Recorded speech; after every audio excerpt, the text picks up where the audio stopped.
Good evening, ladies and gentlemen, good morning or good afternoon, wherever in the world you are. Welcome to the WCS League's coverage of tonight's Mégane Cup. It's the touring cars here, and we're at the Mugello circuit. I'm Corey Dyer, joined here by Menno Klont. How are you doing there, Menno?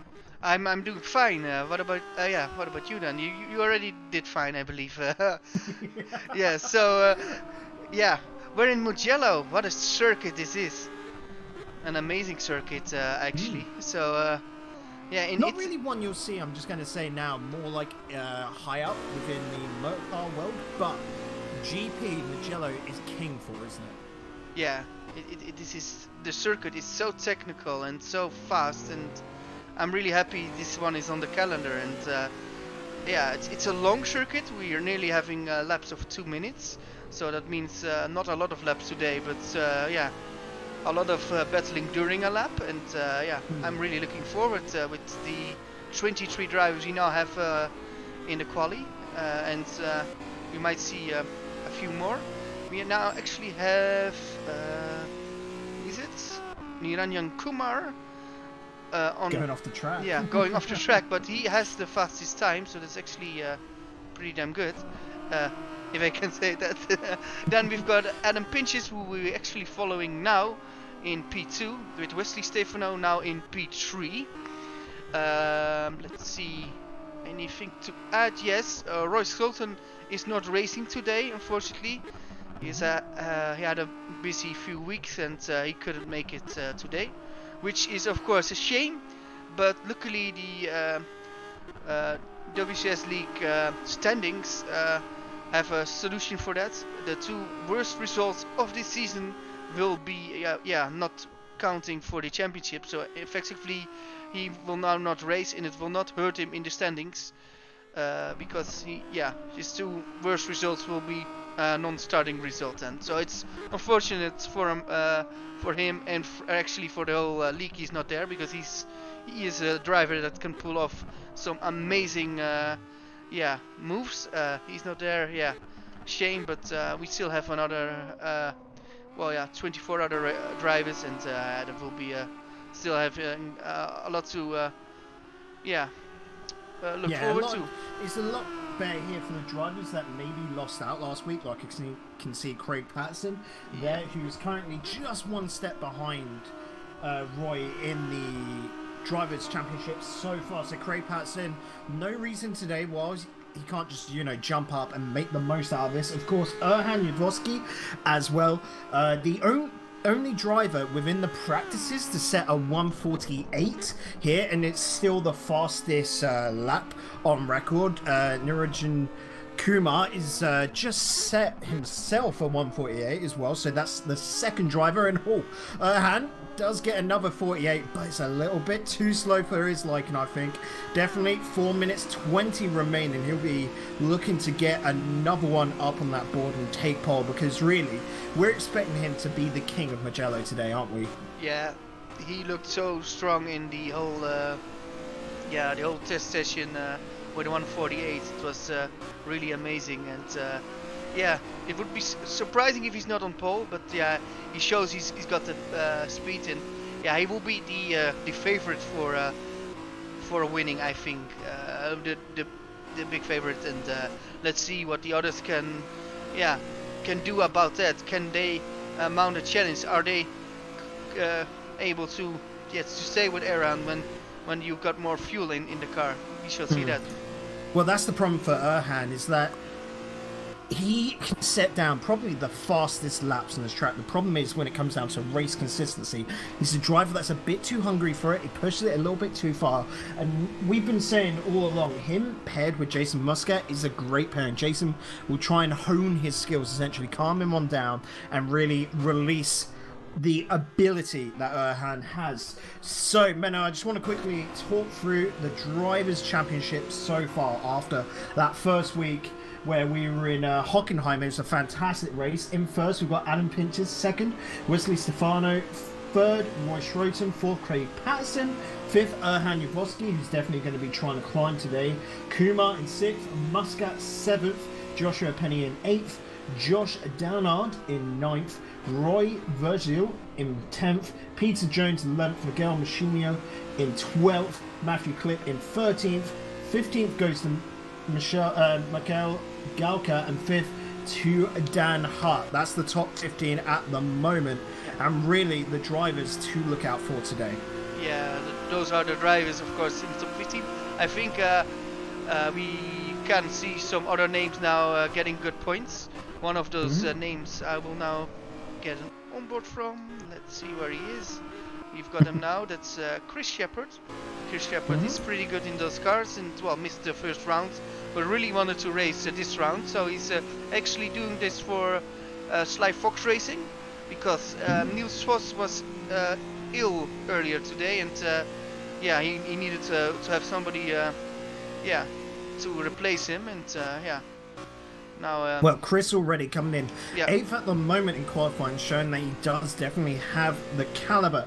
Guys, remember as well, we have the first race, the endurance race, am I right, Menno? Yeah, where it's 40 minutes around the track, and then, of course, the top 10 get flipped around for the sprint race, a 20-minute race going on second. So, Chris Shepard, maybe we can see these little strategies come out, of course, where these drivers are trying to push for both, but if things don't go right in that endurance race, say you come out 10th, where you're just front of the grid for the sprint there. So little bits of magic can happen today. Yeah, definitely. I really look forward, because I think we will see a lot of good battles, and yeah, let's see who gets pole. We've got less than 1 minute to go, and I think some people will put the last laps in, and let's see what they all can do. You can see actually at the moment Craig Patterson is setting some fastest laps for himself. Not, you know, the fastest laps on the track, but nonetheless some great consistency from him. He's going to try and knock into the 148 barrier as it is. Definitely coming down to the straight. Let's see, can he pull it off? Oh, no, he can't. But Aaron Yudowski! Yeah, saw that. An absolutely blistering last sector from him. I'm just going to say his actual first 2 sectors were off the pace of, you know, himself by about 2/10. It was that 3rd sector which he seemed to have just mastered and was able to beat Kumar by 7/100ths and secure himself first on the grid. That is, unless Greg Patterson, who has just been going over the curbs, can put on a blisteringly fast last lap. But it's a tough call here. Yeah, it's a really tough call. So everybody's going for the last laps, and it looks pretty good for Aaron Yudowski. Let's see if there is somebody that can improve. Maybe Wesley Stefano with, I believe, green sector, first sector. So that means he's faster than his first sector in his fastest lap. What can he do? Adrian Faber's just gone up from 14th up into 13th, staying that way. Like you said, just got Stefano, Roy Virgil, and Muscat coming into the straight. Oh, Virgil's actually going off into the pit. So Muscat, the only one here, going to look to try and improve his time. And well, that's not good enough, buddy. Look at that though, just 2/1000ths slower than Roy Virgil, and there you have it, a couple of fancy spins on the end just to end off qualifying. Yeah, that was a quite good qualifying. Well, I still see Rob Hermans completing his lap. What can he do? Can he jump? Can he jump? Let's hope for him he can, but it's not an improvement, unfortunately. So yeah, Aaron Yudowski on pole position. So yeah, that's kind of expected, but still, Niranjan Kumar did have a great challenge for Aaron Yudowski, and Kumar now will start in 2nd position, which is also pretty impressive. With Craig Patterson very good in 3, with his teammate Adam Pinches in the other Adonis engineering car in P4. Then we've got, let's see, the 2nd row or 3rd row for both the performance racing, and I think the rest of the grid we will tell you later. I must say it's a bit painful for Jason Muscat and Chris Shepard to be 1 second and 1.2 seconds off the pace, because those guys really can race pretty good, and I expect in the race length, they will be closer than the 1.2. They will not lose 1.2 a lap. I think they will be closer on the front. So and actually they need that because Chris Shepard is somebody who can score podiums, and Jason Muscat is the champion of season 2. So yeah, it shows But that. just to bring up Jason Muscat now, we saw him not getting the best result from the first race, but then being able to improve it in the sprint later over in Hockenheim. It wasn't the best for him. He still seems to have a little bit more in the tank, you could say, to improve upon. But yes, I think it's about time we head on over to a break whilst we go and get the actual race set up. The drivers just having their little warm-ups, probably going out and doing them stop-start practices, I'd imagine there, Menno, as that is a key factor for that race, the endurance especially, to get out quickly at the start. Yeah, what I should do now in the warm-up session is try to get a feeling with the car with higher fuel. Do those practice starts. Let's see where's the biting point of your clutch, something like that you want to try. Definitely. So guys, we'll throw this on over to a break. Don't go anywhere, because after this break we'll be getting started here on the Mugello circuit in the heart of Italy with the WCS Megané Cup series. It's the second round and things are going to be excellent. Yeah, I think so. We will really be excellent. Now we'll give you some footage for some drivers. Let's go on board with this guy and this guy. That will be Mark Fuller, now in 14th position, driving his car in the warm-up session. Oh, Mark Fuller just, taking it nice and easy. So, looking over the grid once again, because we didn't completely fill it on out. Erhan Yaroski getting first. Narajin Kumar in second. Craig Patterson, a great performance from him. He was stellar last week, being able to do excellently, in the sprint race alongside his teammate Adam Pinces. Coming out second, I do believe in that. And Pinces, talk of the devil, placing fourth, so he'll be alongside his teammate. So great stuff there from the Adonis engineering lot. Wesley Stefano fifth, Roy Virgil sixth, Jason Muscat seventh, Chris Shepard eighth, Miguel Machinio ninth, Peter Jones 10th, Mikhail Galka 11th, Tristan Potters 12th, Adrian Faber 13th, Mark Fuller 14th, Marcel Bohr, if I'm saying that right, Menno, is 15th, and Eric Stanford 16th, Joshua Penny 17th, and Matthew Clip 18th. Now, what we saw from the races 2 weeks ago is that these drivers that are towards the back end of the pack, I'm just going to point out Joshua Penny, they can climb in the races. They might not be the fastest drivers, but they're very consistent, aren't they? Yeah, you have some people that are not that fast, but those are very consistent. Yeah, you've got those people. And what is very interesting to see, we saw it 2 weeks ago, and I think we will see it here again, is that the pit stop you need to make one pit stop at the first race, which you call the endurance race, which I actually like, is that the pit stop is quite long, I think around 40 seconds. And that means that the people, on the lower placed positions can go for a top 3 or the top 2 if they go for a later stop. So you will see people like Mark Fuller, which we're now on board with, just waiting to pits and leaving it a bit late that pit stop, so you get the lead or you get a top 3 position, and by pitting late you get your minute of fame, but you also have better tires for the end, and that's very good if you are... Sorry, I just want to jump in. You're talking about tires, fuel as well in this. Just having a quick look through the chat from the lads, they're all just talking what they're using. Roy Virgil is using 2.9 litres of fuel a lap, or whatever metric the sim uses, whereas Wesley Stefano, a lot faster a driver normally anyway, is only using 2.66. Narajin Kumar is using a 2.62. So the difference between these drivers and the fuel setup, like you said, leaning on to the lateness that they can pit, is going to be quite interesting. We may see some undercuts, some overcuts even in this race. Yeah, we'll see a lot of tactics. I still think the best tactics will still be, pitting during the halfway point, because then you can, have a good stint of 20 minutes before and 20 minutes after your pit stop. So that's something I expect. And now I'm going to search for I'm just going to say as well now, a big difference there is that if, say, you've got Eric Stanford as well on, sorry, I think that's on the 2.62, they're going to be able to use less fuel. Like, they don't have to load the car up with as much.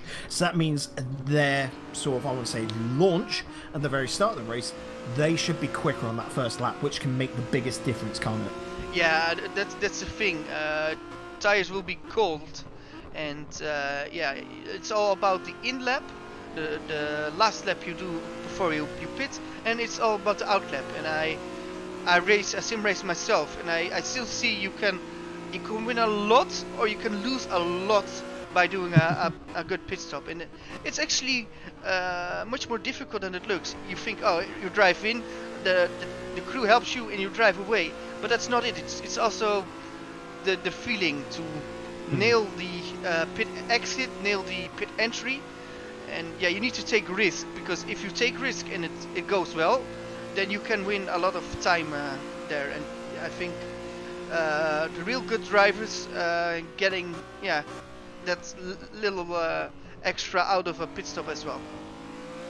Yeah, I think it was last week. I'm probably not remember this 100% correct, but I think it was Joshua Penny fighting off against Jason Muscat in their first race, and Josh was, I would even hint to say, 2 seconds behind Jason. Yeah. But the way he managed his colder tyres was just superior, and was able to close about a second gap off, and then and that gave him that little leap up to near enough get the toe, get that sort of like slipstream off Jason, and then in the end get that little bit ahead, you know, and take near enough to spot ahead of him, getting that extra point.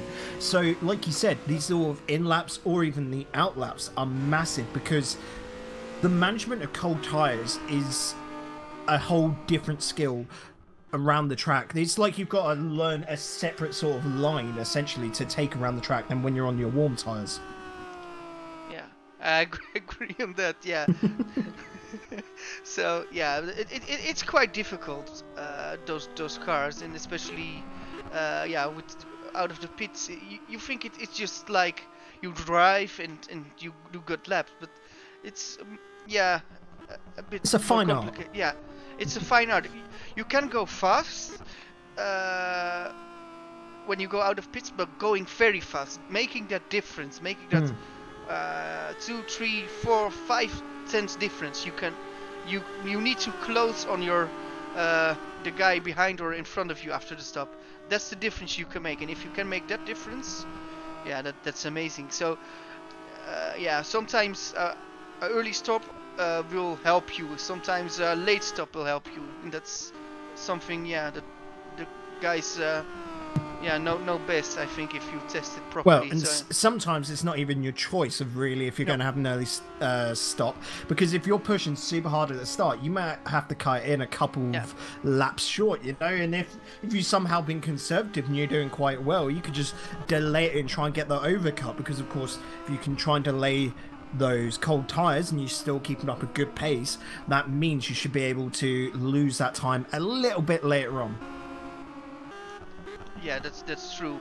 But you also, what can happen to you is the following: like you are in a good battle, but you're like in a train. That's But if you're in the back of a train of cars, what's the first thing you want to do? You want to get out of the train. You want to be the leader of the train or in front of the train.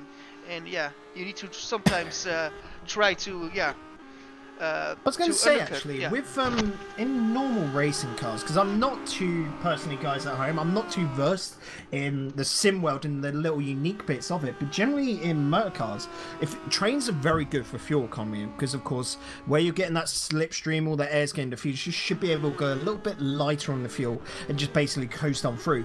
The problem though is where that tarmac is heating up underneath, it heats up your wheels in turn. So the trains are good for your fuel economy, but bad for those tires. Do you get that a little bit, do you think, in R Factor? Yeah, you get that a little bit in R Factor. Those things do really happen, and R Factor is pretty unique in that you feel a lot of it's definitely a simulation. It's through and through. It's not an arcade game at all. Somebody said to me, I believe 1.5 weeks ago, R Factor is a simulator, not a game. It's like you play those Formula 1 games. The name says it. It's a game. It's a very good game. But if you do R Factor, you will have some other things you need to worry about, if you know what I mean. And that's a bit the difference. I think if you do R Factor, you can do some other racing games more easily. I love that from King Panda in chat as well. F1 is an arcade game. I will say, because I was covering some Formula sort of coverage over the weekend on F1 2018 and 2017 on the Circuit of Americas, I was able to get roughly a time of 1:38.39, which I think is about 1 second off real life, like from Vettel last year. Come over to R Factor, and even though the guys that I was covering were able to pull off like 1:31s because the simulation was just a bit faster, because it's not a 1-to-1, these are more like mods essentially, I was only able to pull off a 1:45. And you got to think, I'm there in the exact same car, maybe not same setup because you've got to tweak it, but 15 seconds behind the guys that I'm commentating over. Yet if I'm playing F1 2017 or 2018, I'm able to near enough match the pros in real life. So it is that difference between a simulation you have to be super skilled to do. Don't get me wrong, you can be super fast at F1 2018 in those more arcadey games, like maybe even stepping over to, say, Gran Turismo or Forza, but it's a different set. This is more technical, isn't it? Yeah, what the difference is between those games like F1 2018 and like the games like R Factor is that you can set up a car in F1 2018 pretty good, but you can more or less tweak it that you got a very good base setup. It makes a base setup and you can go pretty fast with it. With R Factor, you need to change everything. You need to change the wings if you can, and everything else to make it work. And you need to make it work on your driving style. If somebody else has another driver style, a more aggressive driving style, that's much more difficult. And that's the difference actually. So that's the difference. Did I just see someone just clipping through the? Yeah, there was one of the. I believe that was interesting. Yeah, we just had. I think that was Willem. I'm gonna get the name wrong. Kronendonk. Kronendonk. Thank you for reminding me. That was the first Clio crash test. I believe we got 7 stars. Or which stars do we normally give? Oh, trust me, over the weekend was coming. Greek names are the hardest, dude. Like, don't get me wrong, your Dutch names are tricky because, the way we pronounce words in English is completely different, but Greek is a whole nother level. Yeah. So, all the cars getting ready before the formation lap, honking the horns. Like to see him. Jason Muscat, was worried there, but every single car is out. Can you remember last week? I think we had 2 cars that didn't actually load in time and join the grid, so they had to start from the pits. Yeah, and I believe both cars were from the first row of the grid, actually. Yeah, so, it was, yeah. Yeah, I will not see that happening again, I guess, because I asked the drivers what was happening, so yeah, they were not happy with it, of course, as well. But yeah. We shall see what. As well. Well, the difference there you're with from King Panda, and it's like, okay, you've got like what in F1. 10 things to tweak on this. Just even tweaking the place of like your seating position changes the whole dynamic of the car. It's ridiculous. Yes, yeah, that's actually ridiculous. But we need to do something. It's realistic. That's what you get it for. Yeah, and those cars like the Méganes are pretty realistic as well. But you can, with those Méganes, you can actually, get a bit wheel to wheel, a bit. Bumping each other, but not like not like too much. Of course, we don't want to see that. Well, put it this way: if a car, bumps, there's a little bit of a crash. Whether it's not like the F1 cars or the GP series, which as well is on here, and you guys run next Wednesday. That's going to be the GP. If those GP cars touch, your front wing's gone. You might even lose a wheel. Here, you'll get a couple of scrapes, but just keep racing on. Yeah, that's more or less it. Those Méganes are pretty, how do you would say it? Solid. Yeah, they will not break. So yeah, let's now do a little bit of the starting grid. So it's Aaron Janjowski on pole position with Niranjan Kumar in P2. Will be very interesting what those two can do. Both Adonis drivers Craig Pedersen and Adam Pinches in the second row. In P5 it's Wesley Stefano with on P6 it's Jason Muscat. Yes, P7 it's Chris Shepard with Miguel Muschino in P8 with Peter Jones P9 and P10 for Mikael Goka, and then we've got Roy Frizzell with a penalty I believe in P11, Tristan Potters P12, Adrian Fowler P13, Mark Phillip P14 and Marcel Boer in P15. We will keep it there because the race is about to start and all cars are more or less lining up. So the big one here, the big question, Menno, Craig Patterson and Adam Pinches, are they going to be able to make the jump? They are next to each other, so they should be able to help each other out, these two. It's a long straight. It is a long straight. The Adonis drivers, if they can somehow get a sandwich maneuver in, it would be fantastic. You can see Kumar's a little bit behind his line. We shall see. Going to be an interesting one. See. Who's your pick for the win? My pick for the win in this one, I'm going to go for Adam Pinches. I think he can make it from fourth. It's a long race, so he's got to get a good start. That is it. And it's the same for each race, to be honest. But my favorite will be Aaron Janjowski. He's solid during all sessions, so I think he will do it. We shall see it. Lights on, lights on, lights on, and they're off. The lights are out, Menno. Looking to be a good start. No collisions just yet. And what's happening now? Not sure what's happening now. R factor is happening. It seems like all the cars have just suddenly had Thanos from the new Infinity Wars click his fingers and have snapped into the garages. Yeah, and I just fell off my chair in the commentary booth. So yes, I'm not sure what was happening. I think we've got 24 drivers who... It looks like someone may have just reset. So we're now counting down to the formation lap once again. I'm not sure, but I love that. But people are, chat. That's what it was. I'm not. I don't see the chat, but I think this is communicated because something was wrong. I'm not sure, so we are going to wait again, and we now can do the whole grid hopefully with all the starting of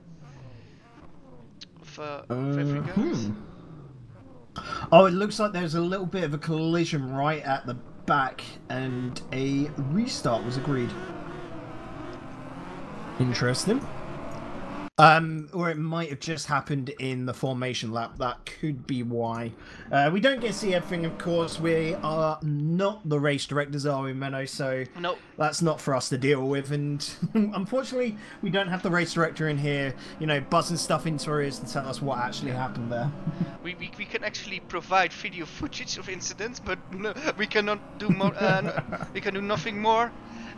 We don't want to judge incidents. What's going on with this backpack? Okay, that's interesting. If you looked at the backpack, they're all getting caught up. And who was it I saw that was off on the grass?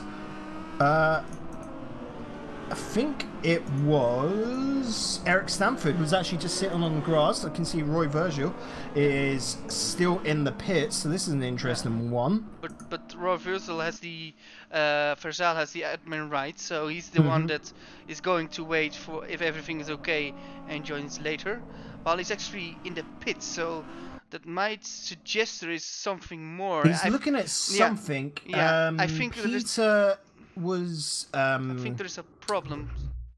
Yeah, there seems to be something going on funky with this, as it was. Oh god, I can't remember. Peter Jones was actually invisible to everyone in game, so it's a little bug. Sorry, guys. Ah, so this is an air factor bug. I heard it about this before. It looks like Peter Jones is invisible for every other driver. Yeah, that's a bit difficult. I've just seen Joshua Penny spawn on top of another driver there, Willem Cranendonk. Yeah, well. So. Yeah, I heard from this before, but actually it would be great if you are. If you are a country and you are in need of a very strong enemy which you can't spot, but in sim racing it's pretty shit because there you've got Peter Jones doing a dive bomb and oh no, his opponent didn't see him, and if you look at the replay then you can't see him. Did I do something wrong? He just didn't see me. No, that you're right. He didn't see you doing the dive bomb. No, that's unfortunate. So as well, there seems to have been some sort of like lighting bug as well, so not really sure 100% what is going on, but we're back in warm-up and it seems like our administrator here, Roy, is just going to be getting this all sorted out and we'll be racing fairly soon. Should we throw this on over to the break just to get some confirmation there, Menno? Yeah, let's just do that. You can read the chat. I can't read the chat at the moment, so yeah, you can keep us a bit informed about that. But yeah, it's a bit strange when you've got 23 cars now that don't have a problem in that. Yeah, one car of Peter Jones has this problem. I mean, we really want to race, but we also want to try to to keep everybody happy, and Peter Jones tested a lot, and let's hope he can rejoin with no problems. Yeah, so it definitely looks like it's just a case of old IT crowd. Have you tried turn it off and on again? He'll go restart his PC, and we're just currently waiting for him to get back into the server. It's fair enough, you know, it's before the race started, it all happened, so I say it's a pretty fair excuse to delay off. And you know, we're all here for fun. This isn't like, you know, top-end professional stuff. We're just here for fun, so... Well, don't tell the drivers that. They still see themselves as very professional sim racing guys. And yeah, you would think if you see the Meganes, this is pretty easy. I can do this. Well, it's pretty easy. But the last 2 seconds, those are not easy. You can drive a pretty good lap time, but then the last 2 seconds, you need talent for that. That's the thing. Yeah, and of course, like you said, if you think this is easy, why not come join in? That's what I say. We quite often have a couple of seats going spare in case someone can't make it a week, and of course these teams need someone to fill in. So come prove your skills, over at WCSLeague.net, guys. Come get involved. Come get part of the community. Yeah. Got team speak and everything, and you know, become one of us. Become one of us. That sounds so like Power Rangers, but oh yes, I want to be the blue Power Ranger, and I want to be the Mugello Power Rangers, with the Italian flag on my. Oh no, never mind. Just me. That'd be quite cool, actually. Yeah. You know, the tricolor Power Ranger. Yeah, I mean, like. Yeah. Would he get like the powers of 3 different Power Rangers? Like he would be the ultimate Ranger, maybe. I mean, the best Power Ranger is of course Captain America. Oh wait, no, that's not a Power Ranger. Well, it looks like a Power Ranger. And then and then you've got Captain Britain. No, that doesn't sound that cool. But Captain. No, we just have James Bond. That's our only superhero, but really. Let's be honest. Comandante Tricolore. That will sound so cool, right? Well, well, we have got Tricolore now, I believe, more or less ready. So we're going to try it again. And I hope everybody now seeing the broadcast will fall off his chair laughing. So I'm currently just checking. Yep, everyone's going now back onto the grid. So it looks like we're all set to go. 40 seconds until formation chat starts. One thing, Menno, we have not covered is the constructors table so far. You know, after week 1, we haven't actually covered that, buddy. No, we didn't do that for now. So yeah, it's actually pretty close, and yeah, I bet you're now going to take us through that, through the standings. Yeah, I'll take us for a little stroll through the constructors park of points. A little stroll? I'm thinking of other things if you say stroll. Something with Canadian money and oh wait, yeah. Hey, if we're talking about that, that's a completely different topic. That's Formula 1. We're here in touring cars. Oh, yeah. You know, it's a whole different ballpark. But anyway, yeah, much more talent. Look, go on. Let's do the constructors. But what it all really matters, because we don't care about the drivers, the teams and where it's really at. They've invested their time into these drivers, and they want the points to come out on top. Adonis Engineering tops the leaderboard, 61 points at the moment. Racing Team Schroten, Roy Schroten's wonderful little engineering crew, 47. Performance Racing there, 44. Motorforce, 40. TCS Off Racing, that's at 28 points. Rookie Monsters at 21. And then it goes into a little bit of a drop over to Team Reventon with Matthew Clip. Only one drive for that team, and this is what we're saying. Come get involved. Come fill out that extra spot, because they have only got 7 points, of course, from that one race. CM Tech Racing with 6. Arctic Legends with 4 points. ST Racing with 4 as well. Racing Precision, 2 points. Sly Fox Racing with 1 point. And then, unfortunately, Elite Virtual Motorsport have not been able to get a point yet. So you got to think, after just 1 week, that is a whole split division. That's because so many points are up for offers here due to the top 15 drivers of each race receiving points. Isn't that right, Menno? That's very true. So top 15 of both races will get points. And you talked about Sly Fox with only having 1 point. But Sly Fox now has hired Chris Shepard for this round. So that will come, I believe, in handy during those races. I think they will get a lot of points during this round. We shall see. Well, I now see we only have 22 drivers, so I believe we might lost 2, or do we still have 24 drivers? Just quickly going to have a quick look. We got 22. So we might have just had a couple drop off. I can see Marcel Bohr has left the race, unfortunately. Not really quite sure what was going on there. And did we get Peter back on in? I'm just quickly checking. I believe we've got him in. No, we don't actually have Peter in, so that's the other one that's accidentally had to leave. So 2 drivers dropped. I can only say one thing, that was like the weakest chain's gone, but that's super harsh for this when it's like, you know, when it's technical issues, it just hurts the most, I think. Yes, this is of course yeah, a pretty unfortunate, and yeah, we now are 2 cars less than we hoped for, so yeah, unfortunately, but we still will see a good race. So we're waiting for the lights now. They're going up. 3, 4 and 5. Lights out, and here we go, underway with the endurance race here on the Mugello circuit. Oh, look at the Kumar pretty defending. Look at what Craig Pedersen will do, or is that, yeah, that's Craig Pedersen we're now on board with. Yes, late braking from Kumar, but it's still Aaron Judowski who leads. So it's Judowski, Kumar, Pedersen, then it's Pinches, I believe. Stefano's just got past Shepard. So Stefano making a big jump there, but it's only side by side.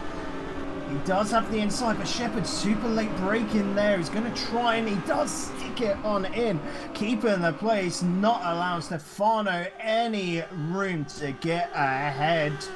We'll hold on to it. Very nice and clean from the start of this race, we'll have to say.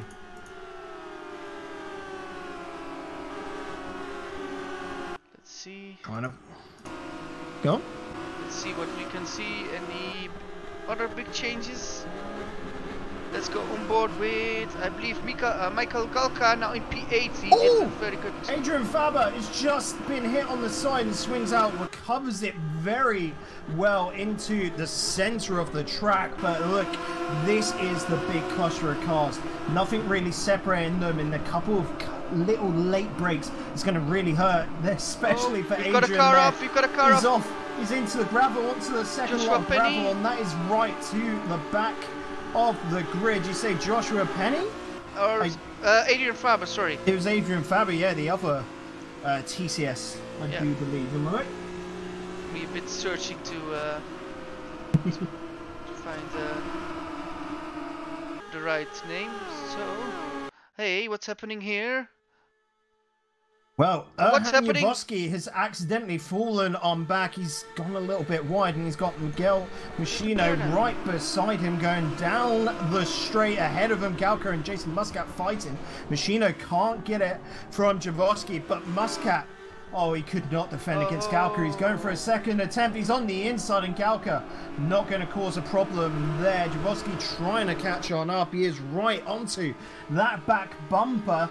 He's going to want to get past Galka. Goes off to the outside. He's wanting to get the speed through this turn. Try and whip it into the inside. But Galka, fantastic defending from him. And Muscat up ahead can feel the presence of these two behind him.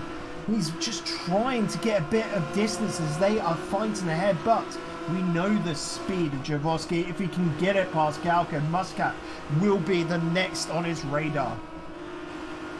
Yeah, so yeah, I was pretty surprised to see that Aaron Nijovski made such a big mistake and went off. It was really like something I never seen before. What a mistake!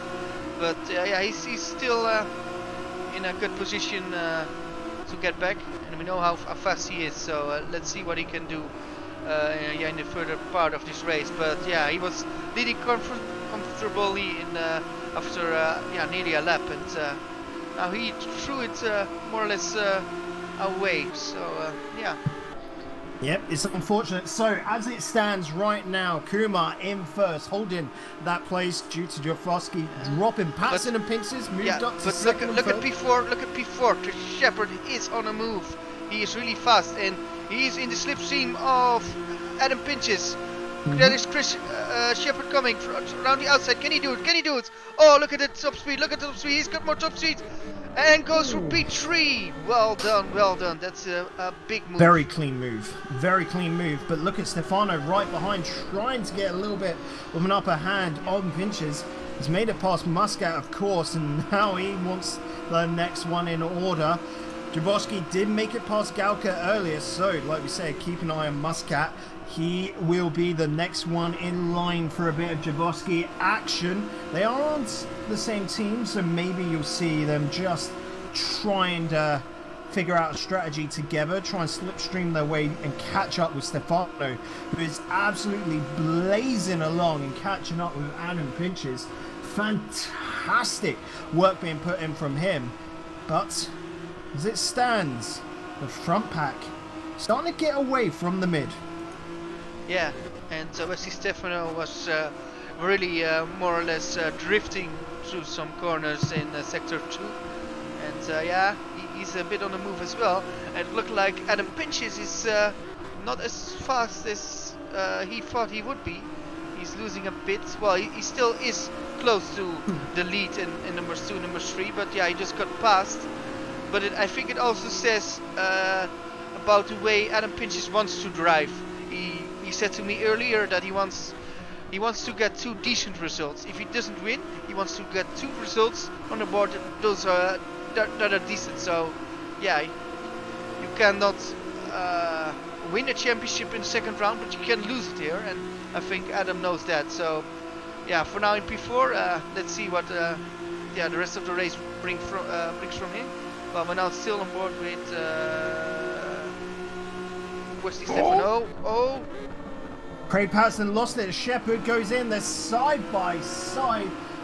Coming on around the bend of turn number 1 into turn 2 into Luca Pigliosecco. Oh, Craig Patterson holds on to it. He had a fantastic drive last week and looks to continue pinches behind. Like you said, consistency is key for these two. Yeah. They know if they can make it 2nd and 4th, if this was to stand here, they would still be the strongest constructor on that leaderboard.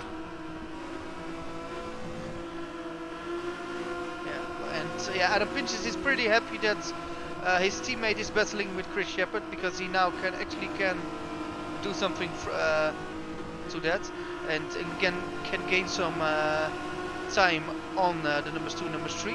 Well, I must say we might have some well, minor lag issues on the broadcast. I'm very sorry, but we need to go with this now. Oh, have you somehow dropped back by a couple of seconds due to the? That's not that, but it's not that. Yeah, some problems. Let's go on board with Dan Hutt now in P20. That's not what Dan Hutt wants. Dan Hutt wants to be solid in the points, and now he's in P20. So yeah, long race for Dan Hutt. Let's see what he can do. Rob Hermans, the new guy, is now in P19, and yeah, Rob Hermans, like Dan Hutt, can see points still driving in front of him. So it's not impossible, and yeah, now you need to think about the strategy, because we now have 5 laps completed for about 22. Well, we've got a spinner. Spin coming out of the back. Who is that? Faber. It's Adrian Faber once again. Dan Hutt does get a little bit of a blessing, I guess, but that is not good for Adrian Faber. Well, yeah. Hoekstra does get on past very cleanly, and that was tricky for him there. Yeah, that was pretty. Yeah, it was really amazing to see, because we were on board with, I believe, Rob Hermans when that happened. Just so we saw the car in front spin, so that was quite a shock. What I wanted to say is, like, yeah, we're more or less doing 22 laps or 40 minutes, whatever comes first, and yeah, it will be very interesting to see when the people are going to pit. Is that around lap 9 or 10, or will we actually wait until lap 11 or 12? So I think in 4 or 5 laps we will see the early pit stoppers. So I can't wait for that to see what will happen there. That is it. With these sort of races, it's always between that 40% and 60% of the race mark. Your early pitters are those that are pushed really hard. Quite often you'll see a couple out of the front runners that are really pushed to keep up. Like you can see Chris Shepherd here is going in between sort of the closeness between Craig Patterson and Pinches, who are putting down some very, very consistent laps. I will note as well, actually, that Yavorsky is going currently a second faster than the rest of the field. He is trying to close it out. He's trying to catch up with Stefano right now, because he knows he cannot fall massively behind. That also is a factor here. 151 is about what you're seeing at the moment from these front runners, and it's because they're trying to manage those tyres very well and manage that fuel. Yeah, I'm agreeing on that, and it's pretty sad to see that Jason Muscat cannot follow the top 6. It's a bit telling, because Jason Muscat is really good in those cars, those Méganes, but for some reason he cannot get Pinches the extra just ahead of him in 4th, trying to make the move, couldn't do it there, but he's trying to work on that inside. How close he is to Shepherd ahead, 1/10. After that failed maneuver, he will drop to about 3-4 tenths, but he has got pace. He's turned the fuel mix or whatever it is up, and he is looking to make the moves. Craig Patterson maybe might be able to help and try and defend off to slow down Shepherd, but these two lads, I will say, of the Adonis team, have been remarkable so far. Yeah, they are really remarkable, but yeah, others are remarkable as well. So yeah, we have got a great set of drivers And I must say, Chris Shepard is doing amazing at his first race of this season for Sly Fox Racing. We'll be having a very happy Niels Vos if he sees the constructor standings. And who will be very happy as well, I think, is Aaron Jadjowski, because he looks pretty fast. He looks really fast, and I think if he times his pit stop right, he might jump 1 or 2 guys, because I think Aaron has the potential, if he not makes any mistake, to pass the guys after the pit stop. He looks so fast, even after making a mistake, so it will be very interesting what he can do. And I think he's one of the fastest on the track. But we got a battle still, Pedersen against Shepard. Pedersen still ahead. Pedersen shows that he's more than an capable driver. He shows he's so good, and yeah, I think a lot better than everybody expected before, because Craig Pedersen did some races last season and he was good, had good results, but not like a top 6 or a top 3 pace. And it looks like that, yeah, he found something in the off season, and that shows that yeah, he's definitely shown himself as a front runner. Yeah. And the problem, I think, for him is that his teammate is also a front runner. So those two themselves, it's okay battling another team, but when it's your teammate, it can be either the recipe to push each other or a recipe for destruction where you're trying to one-up each other. These two have been fantastic so far at Hockenheim. We'll see how they go on today. You can definitely see the front of this pack from Kumar, who is actually slowly getting away. He's now built the lead up to 2.4 seconds, all the way back to Erhan Yavrovsky, who is closing in very slowly, very stably on Stefano. He's got to be within about 0.2 seconds now of his opponent ahead, going off into the grass a little bit. Those 6 are your title contestants, and I don't think really in most motorsports you could say 6 drivers could win this. Look at could win this, but win the championship. Yeah, look at Jadjowski. Look at Jadjowski. He's going to attack Wesley Stefano, and look the speed he has. Gets out of the slipstream. Will he do it? Yeah, he's going around the outside. Always that's a difficult task with Wesley Stefano next to you. Can he do it? Got the nose ahead. He can't close that gate too much. He's given enough space. Good move. Can he make it stick? He'll have the inside now, and he is well ahead. Erhan Yavrovsky earning himself 5th place. Very, very well done. And I can already see Rob Herms is actually coming to the pits. We've had 2 DNFs, unfortunately, from Justinas Ribilis and Adrian Faber, who we saw earlier. Unfortunately, those 2 are out, but the race continues. And the race continues, and Aaron Jadjowski is pushing like a maniac to get on the back of Adam Pinches. And Adam Pinches actually looks pretty good on the other 2 in front of him, so yeah, it's a pretty good battle. Well, that was we were talking about Pinches and Patterson last week in the from 2 weeks ago in the interviews.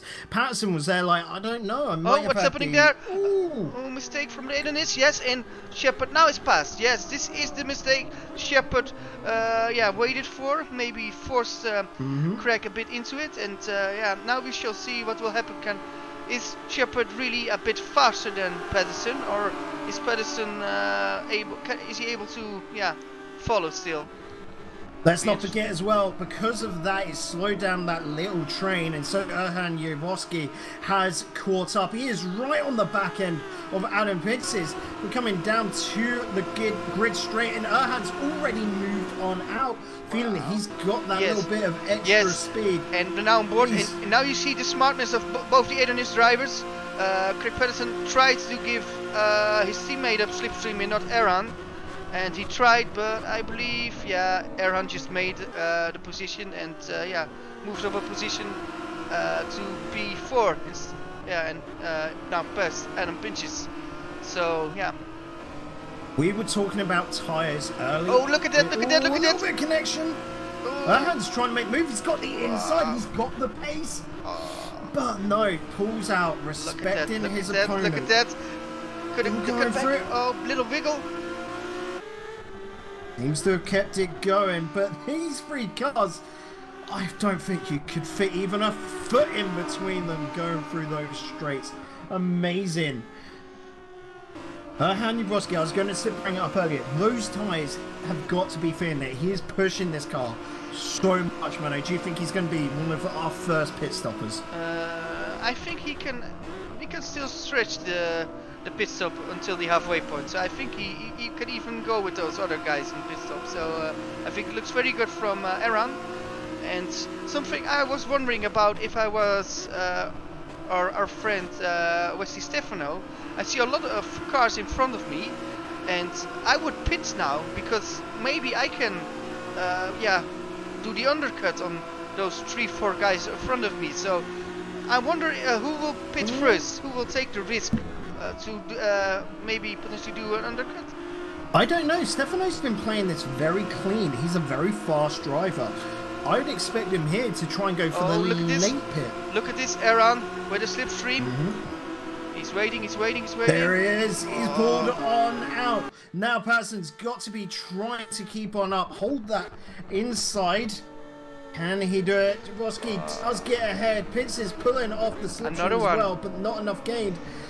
Jaworski picking up place after place. It's almost like that starting grid straight. That is his. He doesn't want anyone else to benefit from it. And while we talk about the whole battle between 2 and P6, we're not talking about the leader Nayandin Kumar. That is a good thing because that means he's not in any trouble. He actually is has a good lead of, what is it, 3.8 seconds? 3.8 seconds, and Kumar is gaining roughly about just under 4/10 a lap speed, where he's not getting involved in this battle where he's so far ahead. He's got that clean air, so yes, he's got a little bit more, say, drag, but where he doesn't have to defend, he's just got to focus on that race line, not focus on anyone else. He's just driving his own race. This is almost like time trials for him, isn't it?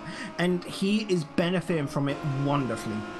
Yeah, well, we've got a big battle for P8 and 9 as well, with Mikael Mischino and Michael Galka battling, really good, and it's really good to see.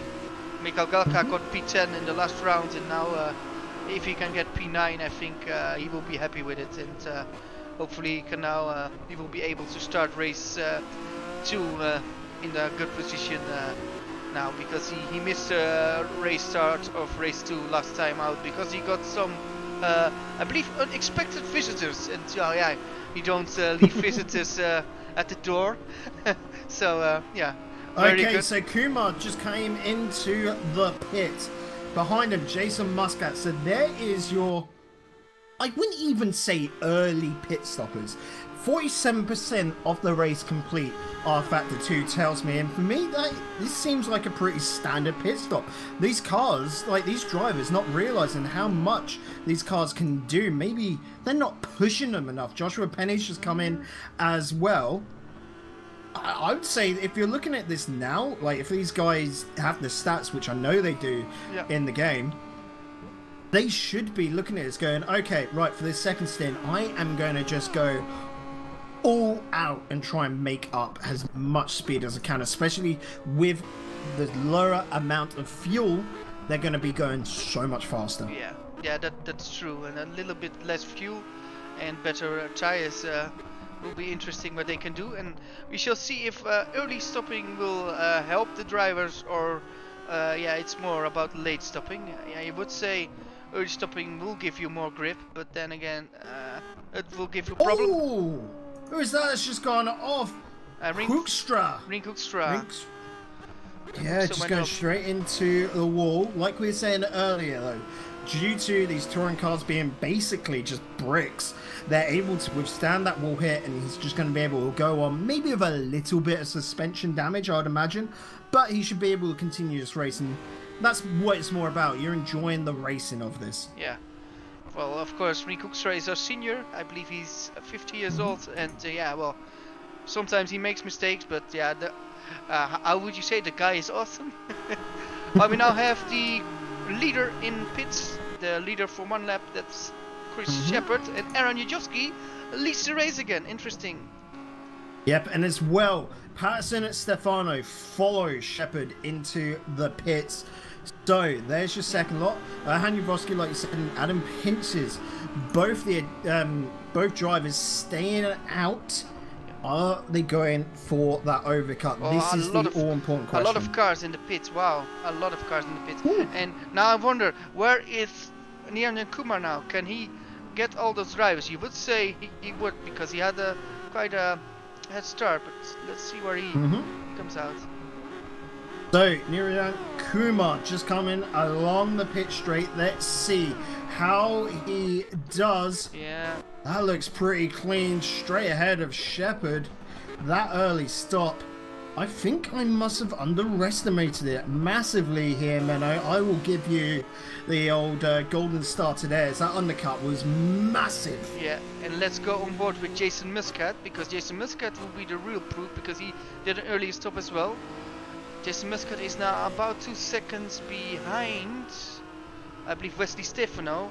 And this lap, Jason Muscat should be able to get a bit closer to Wesley Stefano, because he's got the warmer, the fresher tires now. Actually, we can see that. We can see it every corner. He's gaining a little bit and a little bit and a little bit. So I think an early stop, gives a bit of an advantage.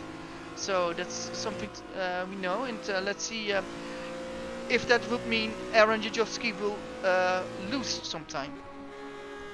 Yeah, I'm trying to just and he's in pit. Aaron is in pit.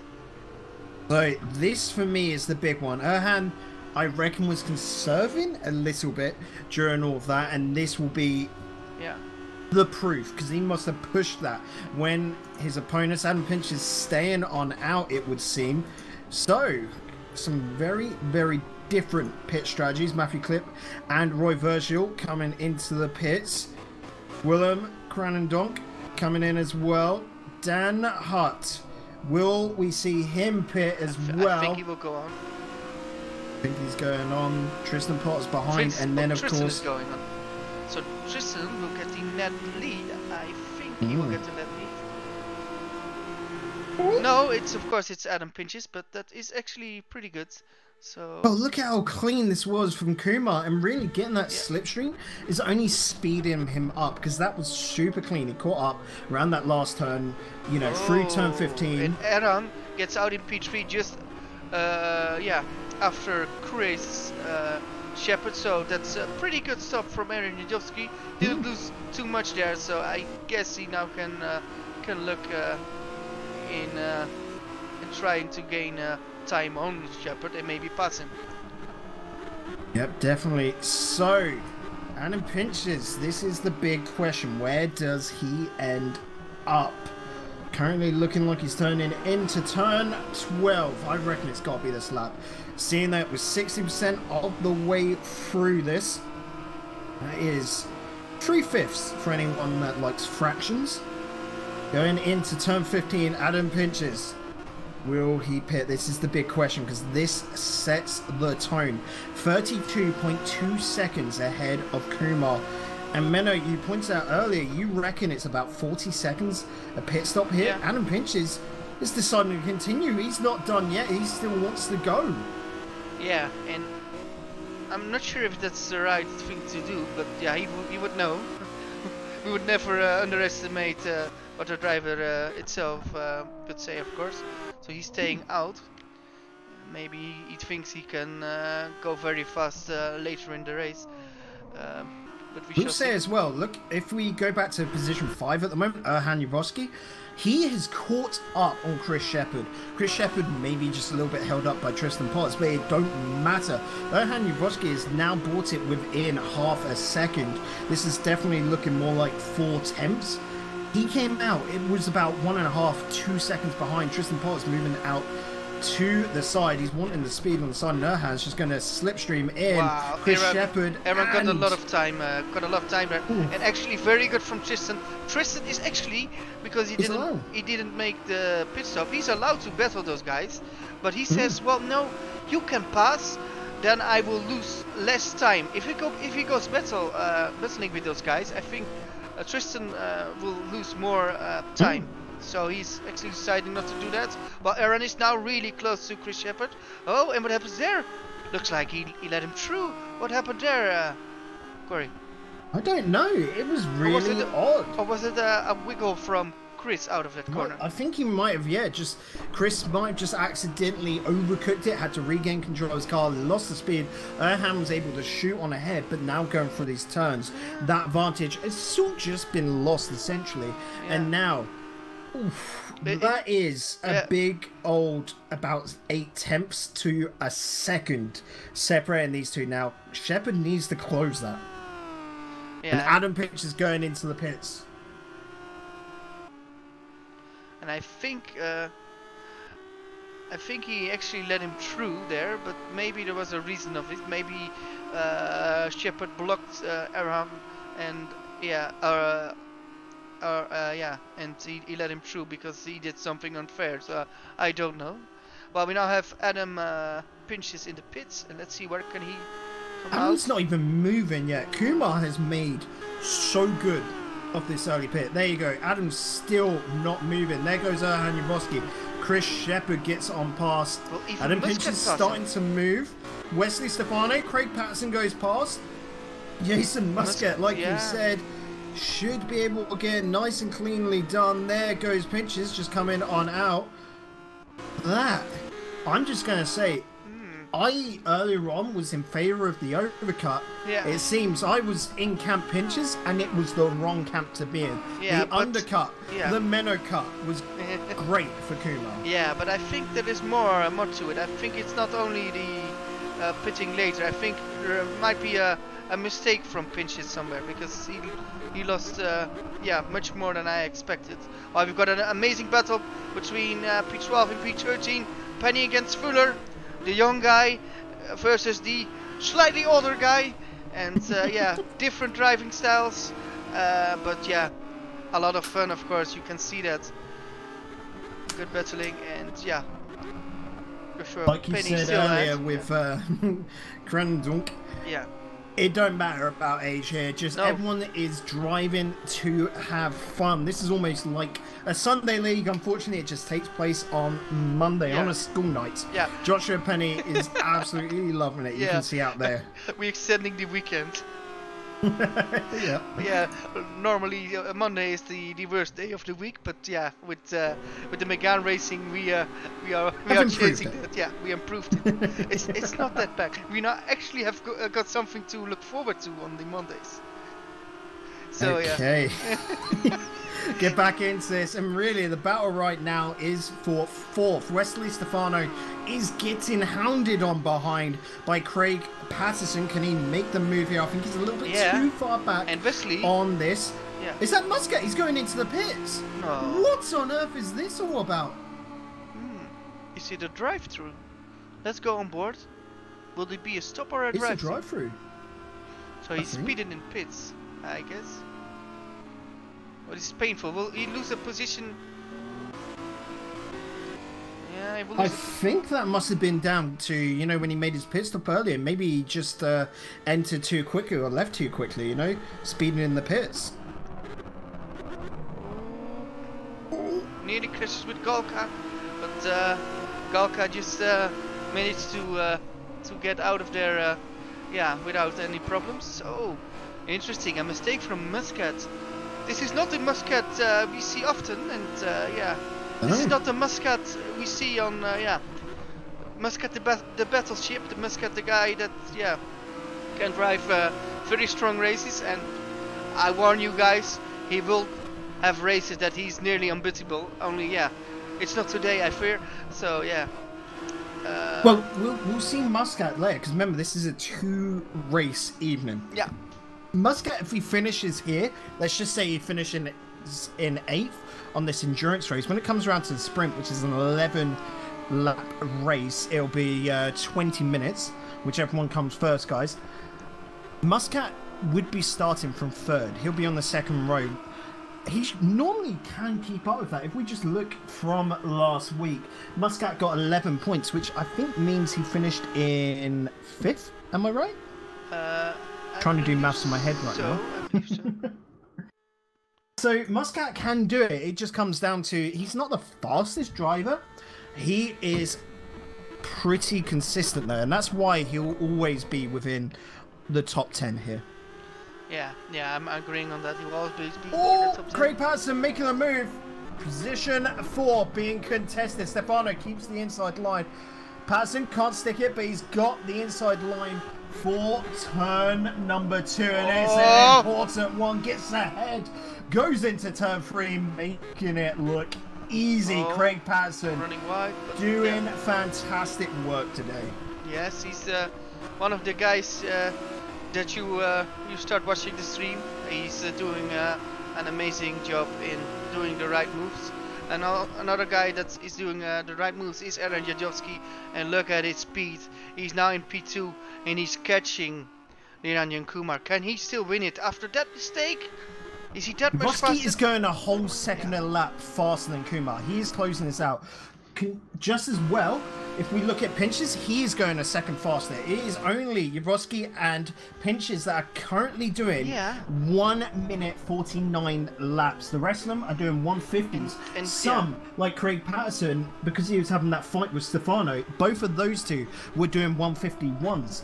Jadowski is loving this, and of course Pinches is loving that he's not only going super fast, Patterson is sort of slowing down Stefano for it.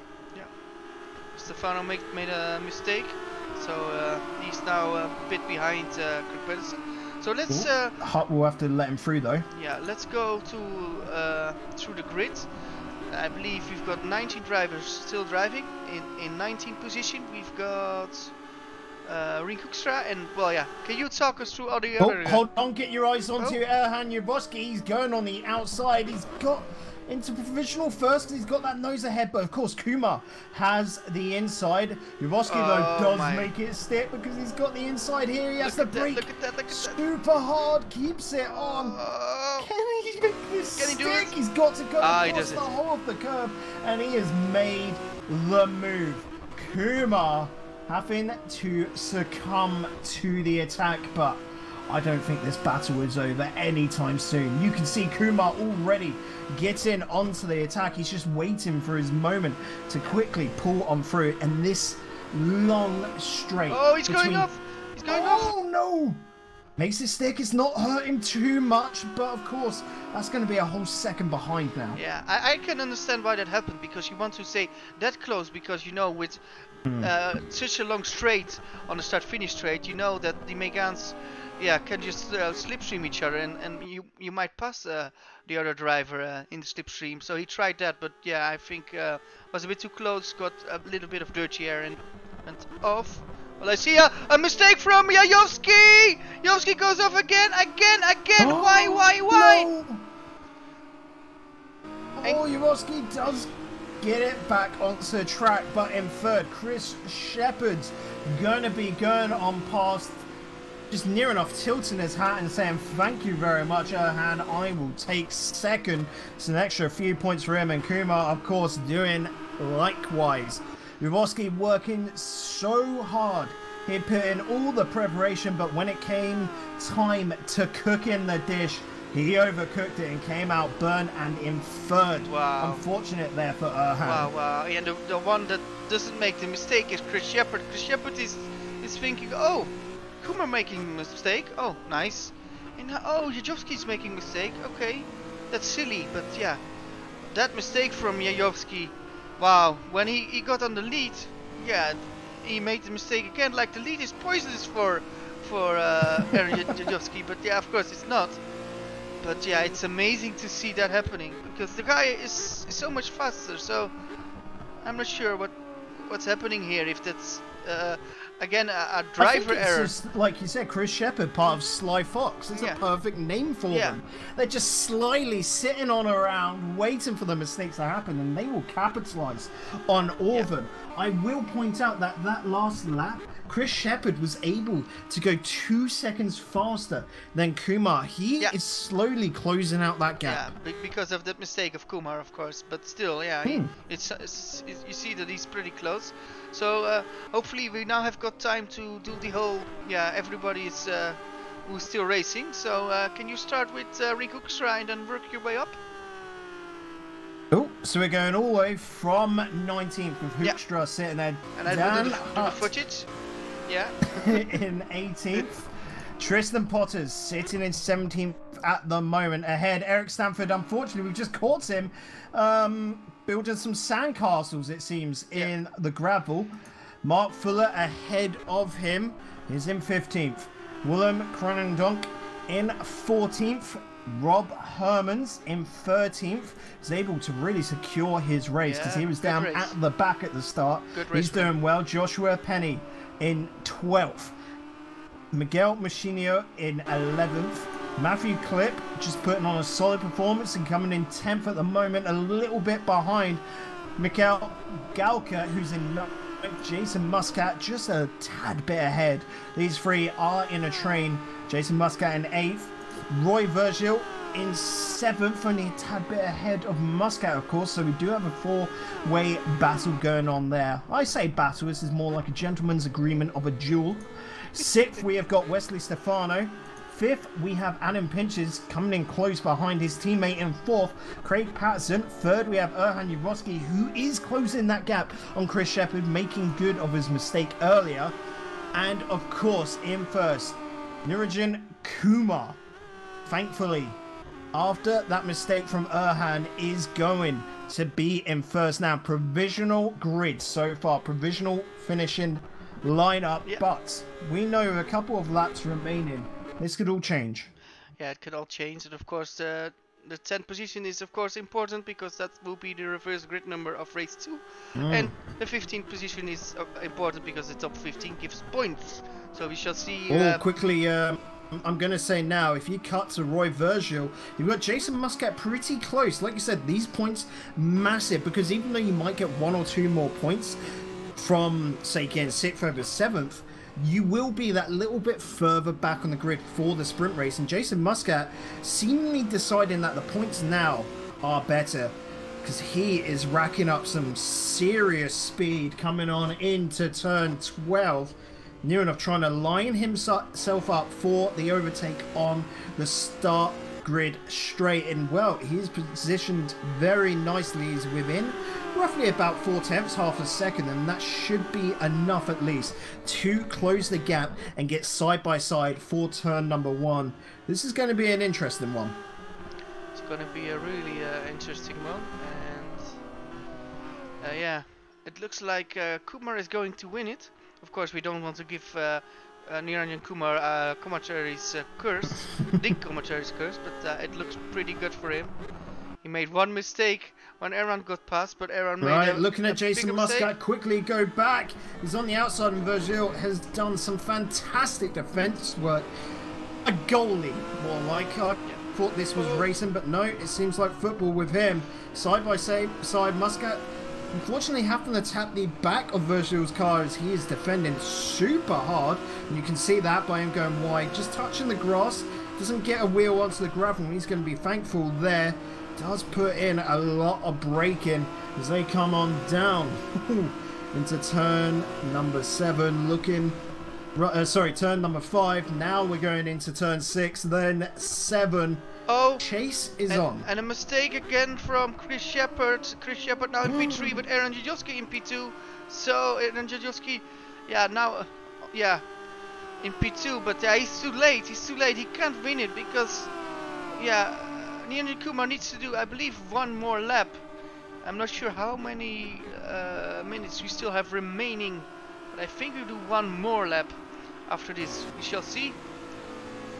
We shall, because it's currently saying 99% complete.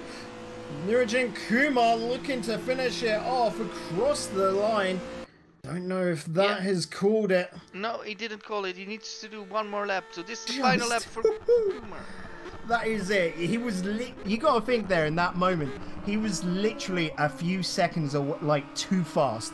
Have you ever had that where you haven't secured the win because you're too fast? Yeah, and you just want to continue because if you have got a fuel in board, you can do another lap like that, because you know you've got the feeling of the car, the flow. Then back to 8th. Jason Muscat trying to overtake. He does have it.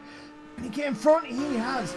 Quickly now, hard onto the brakes into turn number 1. Oh! Virgil going to the outside. This is a super bold move, and it is clearly not worked as Muscat has it, and you can see Roy does not want to hand over 7th.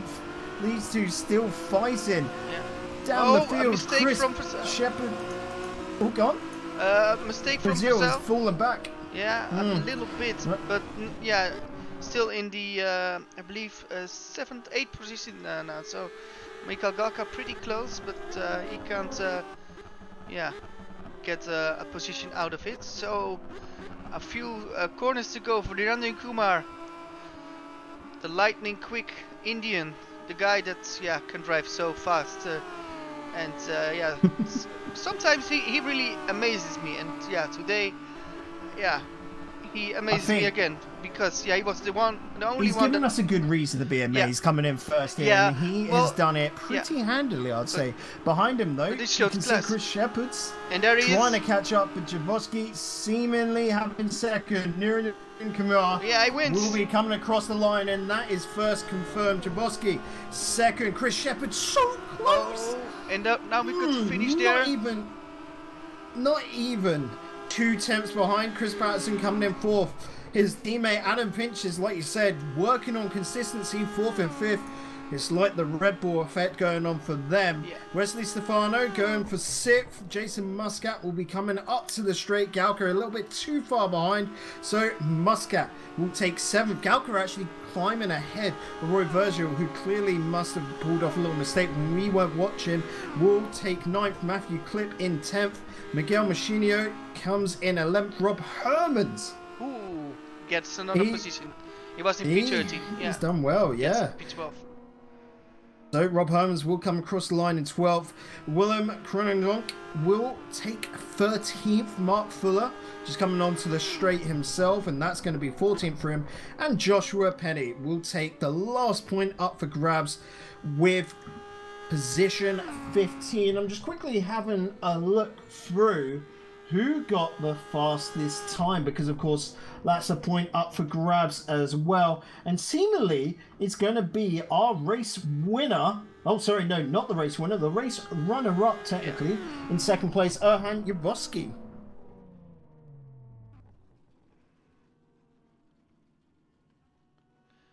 So that was race 1. That was pretty interesting.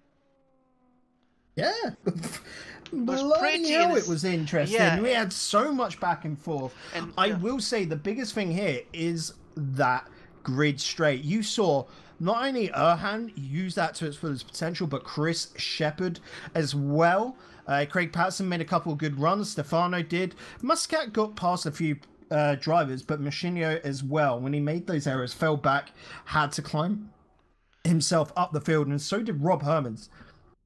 That starting straight, I think, in race number 2 is just going to show even more flavour in its overtakes.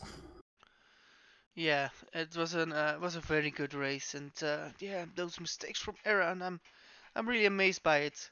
But to see Niranjan Kumar winning it, he was the only one that could give Erhan a run for his money, like they would say. He was really good in the quali as well, and he was really close to Erhan. So I think numbers 1 and 2 deserved the 2 fastest guys in quali, now out of 2 fastest guys in the race. And I think the surprise of the race, and you shouldn't call it a surprise, is Chris Shepard, who now just gets the last step on the podium, and he will be very happy with it. And Team Sly Fox as well with that position. Adon is 4 and 5. I think the guys will be not super happy, but happy they got decent points, so that's good. And P6 for Wesley. I think Wesley expected a bit more after last round, where he, I believe, where did he finish? P2 in the first race 2 weeks ago, so now P6, so that's a bit less, but still decent points. And then Jason Muscat in P7. Jason didn't have the speed, but without some mistakes, I think he could have finished 6th or 5th. So yeah, bit yeah, little things to work on for Muscat. And Verzal now in P8. Yeah, well, yeah, he would have been like to be higher up, but yeah, P8 is still good points and still reversed, so he will get P3 in race 2. And then Mikhail Galka just class in P9 and P10, I believe, for Matthew Clip. So that's the top 10. It will be very interesting what that will bring in race 2. I must say, I'm pretty impressed with Rob Herman's, I believe, starting in 19th or 20th position, if I'm not mistaken. And now he was definitely towards yeah, the back, yeah. Yeah, and now finishing in P12. That's 4 points, wake up. and that's a very good. Well, I think we've got some guys, well, one guy that wants to be interviewed. Yeah, that wants to be interviewed, and yeah, we're going to do yeah, an interview then, and you can do it, Corey. User was moved to your channel. Yep, I know I can do it. Get something to drink. Dragging him on in. Dan, your race, buddy, not the cleanest. How do you think you did, and what are you going to be looking to improve on and coming into the sprint race, the second one? The start was well. P13, I believe. I was already at the start, so it gone real well. And then I made a mistake on the curb. I got too wide on the curb, so I slipped and I spun. So that was unfortunate. Then I could keep up a bit with the group. Pace was on. Made a little mistakes here and there because the tires were so. My left front was a bit locked. But then the pit stops came and Matthew Clip was on my spot, so I couldn't make my pit stops for 10 seconds. So that cost me a lot of time. So, aren't you two communicating about your pit stops in the TeamSpeak channel? Was it just a little bit of an error between both of you and not deciding who's to jump first or whatever? Matthew isn't my teammate, so oh, sorry. It was a bit. It was more like it's a glitch. Okay, I get you. Where two different cars have the same spot, so it's a bit unfortunate for us as drivers.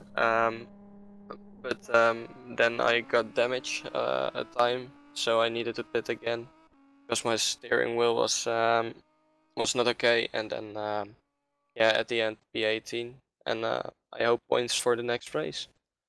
So P18, you're going to be starting the next race from.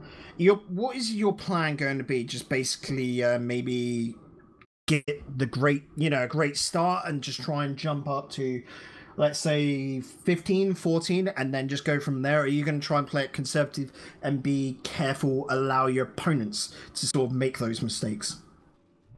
It depends on how good my start is. If I can get at the start, can get 3 people, then it's more like I'm in the battle. And if I'm like P17 still, only overtook 1 person, then I'm looking more forward to making let opponents make mistakes and push them a bit. So yeah, it's on. It's like you're definitely looking forward to the next race. Talking about erasing that, of course. You looking forward to any certain tracks coming up on the calendar? Like I know in 2 weeks' time we've got Bahrain, which for me is a super cool track to see. Are there any tracks that you love in particular and you can't wait to see come up? I believe Adelaide is on the calendar this year, so I'm looking forward to that. I think it's a really good track, and of course Bahrain is one of those tracks. The short version is, I believe. There is just a lot of range, a lot of overtaking opportunities, and just the skill of driving, so that's of course always I'm a very happy person in that perspective, like that sort of tracks. Good stuff. Well, buddy, I'm going to let you get off because there's only 2 minutes to warm up. So if you want to quickly do a quick start-stop, or at least, you know, go grab yourself a drink, don't want to hold you this whole time, we'll allow you to go. And, well, good luck in the next race. Yeah, thank you. Bye. User left your channel. Menno, you back with me, buddy? Yeah, I'm back. So, good stuff. Yeah, You're not going to ditch me completely. No. That will happen in an hour. But not now. We still have a race to do, so that will be. I'm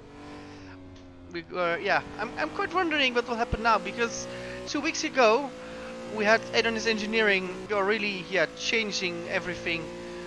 We saw in race 1 getting a 1-2 in race 2 and getting a lot of points of that. Let's see what will happen in this second race. Normally we'll see a little bit more aggressive moves at the beginning, because people know they Well, they need to stay ahead. Just you near enough cement your point there. Adonis Engineering in the endurance race anyway of 2 weeks ago over in Hockenheim were able to grab 23 points. The big ones though was Racing Team Schroten and Performance Racing, who were able to get 35 and 29 respectfully.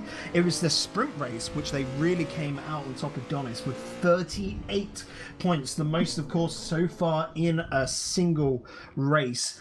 And Racing Team Schroten unfortunately fallen behind a little bit.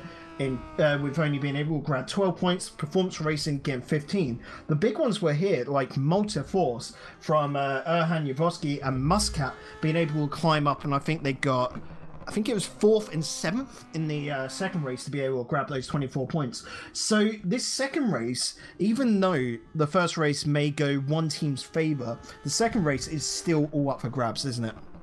Yeah, the second race will be on for everybody. And you would say somebody like Muscat or Verzal, those are fast, more or less fast enough. They can do something in the 20-minute race, but then you've got Eran and Niranjan who look even faster. And I wonder what can those two, the numbers 1 and 2 of last race, what can they do in this race? I think they can move up. Well, maybe to a podium position, because the trail is so long. You can slipstream. A lot, and I think that will suit Aaron, Chris Shepard, and Niranu Kumar a lot, and those three were the 3 fastest drivers of the race. So it will be interesting what we will see, and of course, what can Michael Galka do? What can Matthew Klipp do? It will be interesting. I really hope they can drive. Wait, you bring up those names, so let's talk the grid for this one, because of course first to 10th gets reversed. So Matthew Klipp, you talk about him, he's going to be leading the pack into turn 1. Behind him will be Roy Virgil, Michael Galka will be 8th, Jason Muscat in 4th, Wesley Stefano in 5th, Adam Pinch's 6th, Craig Patterson, Adam Pinch's teammate in 7th, so the row behind, of course. And then you've got Chris Shepard in 8th, Erhan Yavoski 9th, and Niranjan Kumar 10th. So these lads, I mean, Erhan Yavoski and Niranjan Kumar were on the front of the grid for the first race. Are they going to be able to pull off another win when they're 5 rows back? Yeah, I think it's still possible to do very well, but it all depends on the start. If there is somebody that can get a gap of 1 or 1.5 to 2 seconds, I think the driver might be away, because then you can't get his slipstream, and then it will be difficult to retake it. You really need to be a lot faster to gain on those drivers. And I only saw one driver really gain a lot on every other driver, and that was Aaron Jadjovski.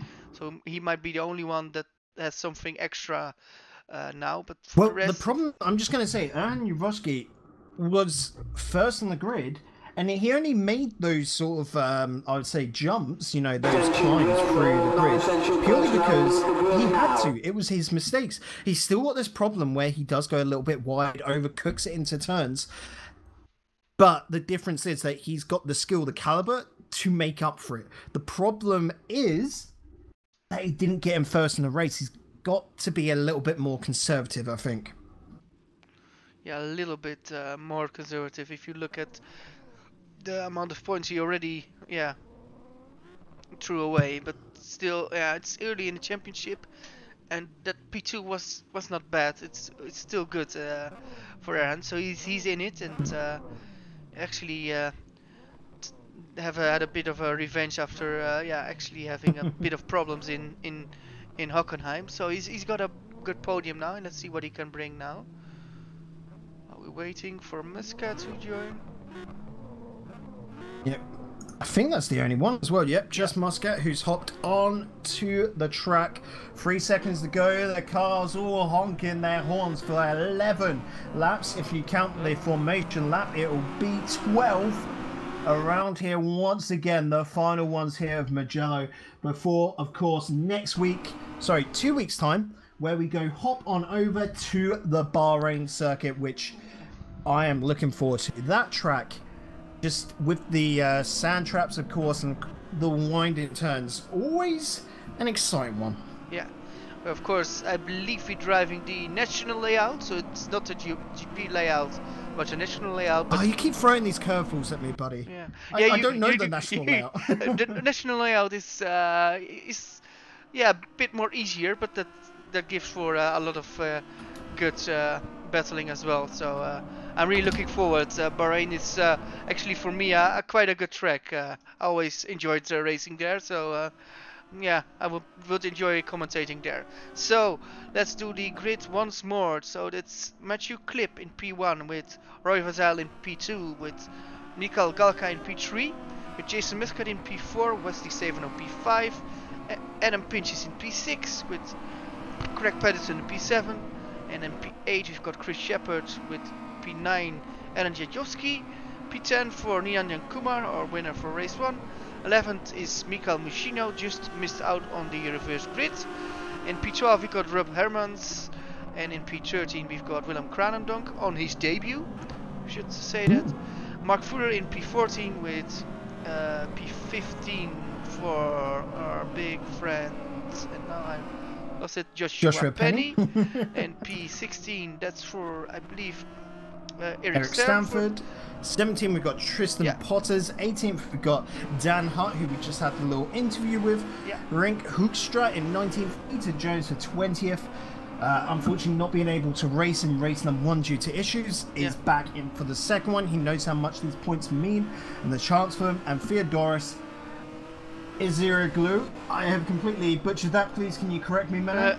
Eziroglu. I mean, you say Eziroglu, but I think how you say it is it's not like it's not insulting. Like that bad. Yeah, no, it's not insulting. It's like it's pretty good. Well, so he will be the back, and I'm just going to say I've quickly acquainted myself with the national circuit of Bahrain, and I actually think this is going to be better for us because we've seen the power of the grid straight here at Mugello. Bahrain technically has 3 along straights, so next fortnight, essentially in 2 weeks' time, we're going to be seeing a lot of overtaking. So make sure, guys at home, you've hit that subscribe button on YouTube, and well, while you're at it, why don't you bookmark the page? Who's that in the background? Can I just see there, just having a little bit of a whoopsie? Chris Shepard not finding his right spot, but he's correcting himself there, and we're not going to penalise him too much for that. Hopping on cameras as the lights start popping up. 4, 5 red lights, and they're out. Matthew Klipp is going to have to lead this pack into turn number 1. Roy Virgil actually just cutting across, making sure to quickly get on in. Oh, look at Galka, look at Galka. Galka wants the inside. Does he have the space for it? No. Has to break early and loses out to Muscat and look at this. Aiden this guy on the right. Oh, this is great. Great wrestling. Oh, this is close. Adonis on the right was Craig Patterson. Oh, and just ahead of him, his teammate Adam Pinces have made it up to 4th. Let's quickly run down the grid. We've got first Roy Virgil, Matthew Klipp in 2nd, Jason Muscat 3rd, Adam Pinces fighting alongside Michael Galka in 4th and 5th, Craig Patterson and Wesley Stefano 6th and 7th, Chris Shepard 8th, Erhan Yavoski in 9th, Miguel Muschino in 10th, Nianjan Kumar losing out, actually dropping a spot to 11th, William Kranendonk in 12th. Rob Herman's 13th. Joshua Penny has climbed 1 spot to 14th. Mark Fuller 15th. Eric Stanford 16th. He's being attacked by Dan Hunt, who's looking to make the overtake and sticks it. So Dan Hunt 16th. Eric Stanford now 17th. Oh, Eric Stanford side by side with Tristan Potters. Oh, look at that. Stanford really pushing him out wide, but it's all fair. He didn't push him out too wide, making an illegal move. And Tristan Potters super bold there, takes 17th. So Theodoros Ziragu in 19th, Fiat Jones 20th, and then Riank Hoekstra in 21st. Yes, so Rinkoek's now in last position. And look at this, Roy Vazal now in P1, and he's, I believe, getting away from Matthew Klipp. Is this the guy that needs the bit of the jump, and can people get back on him? Because we now have Jason Muskin in P3. So, 2 guys who finished in the second half of the top 10 and now look very good. And this is actually really cool. Matthew Klipp broke really early there. You saw that then led to Jason Muscat and Adam Pinches having the break super early as well. And that is why you've got this like little train now. These 3 cars touching bumper to bumper. Jason Muscat, he's looking for that move. He doesn't like Matthew Klipp being ahead. He's a little bit scared. He doesn't want to go into the back of him. Well, I had a spinner of Willem Kranendonk, who I believe crashed into one of the TC off cars. So he went off. Oh, sorry for the camera work. My camera work is not good today. But we had Willem Kranendonk off, but he's still driving. And yeah, if you look at the start, I think the best guy of the best starter is Adam Pinches, because he was in, what was it, P5, and now he's in P4, so actually very good, and he looks to be on the move. Actually, yeah, he was P5, so yeah, being able to move up 1 and sticking it. Craig Patterson started in 6th and remained 6th, so basically it was all very clean on the start. Well done, lads. No crashes on turn 1. Oh, well, we've got... we've seen someone going off in the back end. Who was that? Was it... trying to find it. There, Joshua Penny, yeah. Unfortunate, now dropping to 19th due to going off wide. Yeah, he went off, unfortunately, and now he's out of the points. Let's see what he can do. Yes, and we've got a slipstream battle for P2. It's Matthew Klipp against Jason Muscat. Look at Jason Muscat. Oh, he's got this every day. Muscat getting so much speed. Has got to go around the outside, but he has got the distance. He's got the racing line. Matthew Klipp having the brake late to defend it, but Muscat should be able to pull off the speed here. No, Matthew Klipp. Brakes quite early. Muscat to the side, and this means Adam Pinches is right behind him. Oh, look at Pinches! Adam Pinches capitalising off it massively and getting up into 3rd. Wow, yeah, that's also a thing. If you try to pass, sometimes you go a bit of line, and you try to pass.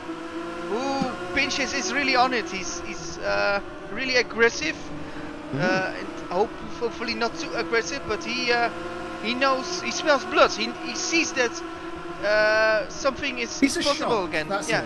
Yeah. He sees his prey up ahead, and he knows he can just gobble it all up. Yeah. And he wants to. You can see him wiggling side by side, trying to think, can he overtake Matthew Klipp? No. Wait for that straight. Take it cleanly. Do not risk it here, Pinches. And let's go on board with Niranjan Kumar now, the winner of race 1, and we will take you onto the rest on the straight. Sorry, because then you can see the slipstream working. But I'm surprised that Aaron Jajowski and Niranjan Kumar didn't make more impact during the first 2 laps, because they look to be much faster than the rest in race 1. But we talk about Erhan, he's just got past Patterson, near enough allowing him on through. It seemed like, I'm just going to say, maybe Patterson knows he's got the slipstream here on the straight and he'll be able to get that place back. He's not going to fight it. He knows they need to keep this pace up. And I'm just going to say here, after we've just gone on down, I do believe we just had the first 2 laps. We're going into lap number 3 now. There is no separating. We saw last time there was Stefano going off wide, unfortunately there, but there was near enough crash! Oh, go on, pick up on that. Crash! It is, I believe, Craig Pedersen, Wesley Stefano all crashing. And what's that due to? It was Chris Shepherd's, Stefano and Shepherd's both having the DMF. That is it. They're out of there. They are gone. That is a massive upset for two lads that should have been within the top five. Here. So he went off. He went off. What happened there? Oh, I believe he lost it when rejoining. I believe he was going over a strip or something and he lost it. And there, yeah, he lost it and collected Shepherd and Craig Pedersen. Oh, this is unfortunate. Let's get it from every angle. Especially, and he lost it. Oh, game over for Pedersen. I believe he might can get some points, but it's definitely game over for Wesley Stefano. Let's see it from the perspective of Chris Shepherd. Yeah, it's a spin and actually a very good rejoin. Let's see. Yeah, but a DNF for Shepherd as well. Wow, that's pretty big. You can see Shepherd as well just got caught in between the two. Patterson coming off the lightest out of the lot, but it was the furthest away from the incident. Still damaged, down to 14th. He's going to have to now make the climb. We've seen what he can do in race number 1, coming out in 4th place from that. Oh, look at P2, Adam Pinches, and Rajilowski also on the move. So Clip has got the inside. Can Pinches make the stick? He's been fantastic on this starting straight. Oh, look at Muscat! Look at Muscat side by side.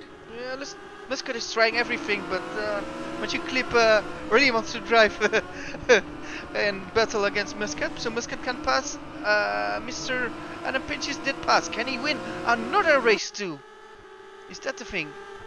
I think it's pretty much on the cards for him. Erhan Jaworski trying to catch up on Galka as well, who seems to be very early braking. Galka definitely wanting to keep this position. But Galka didn't make any mistake. He might brake early, but he's driving on a good position. No. He's doing very good. He's playing it very clean. And if you look at the gap between him and P1, it's not big. It's not big. No. He's driving an excellent race. Michael Galka is doing a good job, and hopefully he can finish it in a good position. He's just playing it slow into the turns, and he's trying to launch himself through them too late. It's just a difference in driving style, and you can see Jaworski is having to adapt to that. Look at that again. That early break from Galka means Jaworski can move into the inside and takes it. That is absolutely nuts. Yeah, that was amazing. We didn't see the whole move because we were looking at some other drivers, but that was quite good. And now we've got a battle for the lead. It's Adam Pinches against Roy Vazel. Look at that speed of that Adonis car out of that corner. Can Roy Vazel, can he do something? Because this is a long straight. This is Adam Pinches. Yeah. Look at this starting straight. You can see Vazel going off wide. Can he do straight something? To start over all the way to the right and trying to push. Pinches off to the side. He's giving him so much room. Still there. Oh, it's still there. But the next corner is to the left. So I think Pinches will have it or not. Look at this. He's trying. Can he stay? He's trying. No. So Adam Pinches gets the lead. Can Roy get back? Will be difficult, but a great battle between those two. What a battle. It was. I don't think that battle's over yet. And just behind them, Muscat, Erhan Jaworski and Matthew Clip. All three fighting for third at the moment. Galka not too far behind as well. Yujin Kuma trying to catch up with Galka. Machino a little bit further behind, but well within it. These top 8 drivers within 4 seconds, first to 8th. That is remarkable. Yeah, that's really good. And Yujin Kuma didn't pass a lot of guys, but that can still happen. He can still see P3. And P3 is pretty close. Well, I see this is the one you want your camera on, Matthew Clip. Erhan Jaworski does get on the inside of Muscat, locking up his wheels, but it seems to have done him magic. The problem there is going to be those tyres.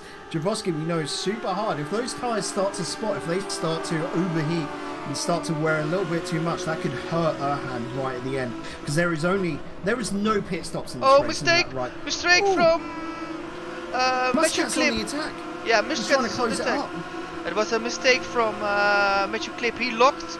Erhan needed to avoid a bit in the braking zone, and yeah, Jason Muscat now.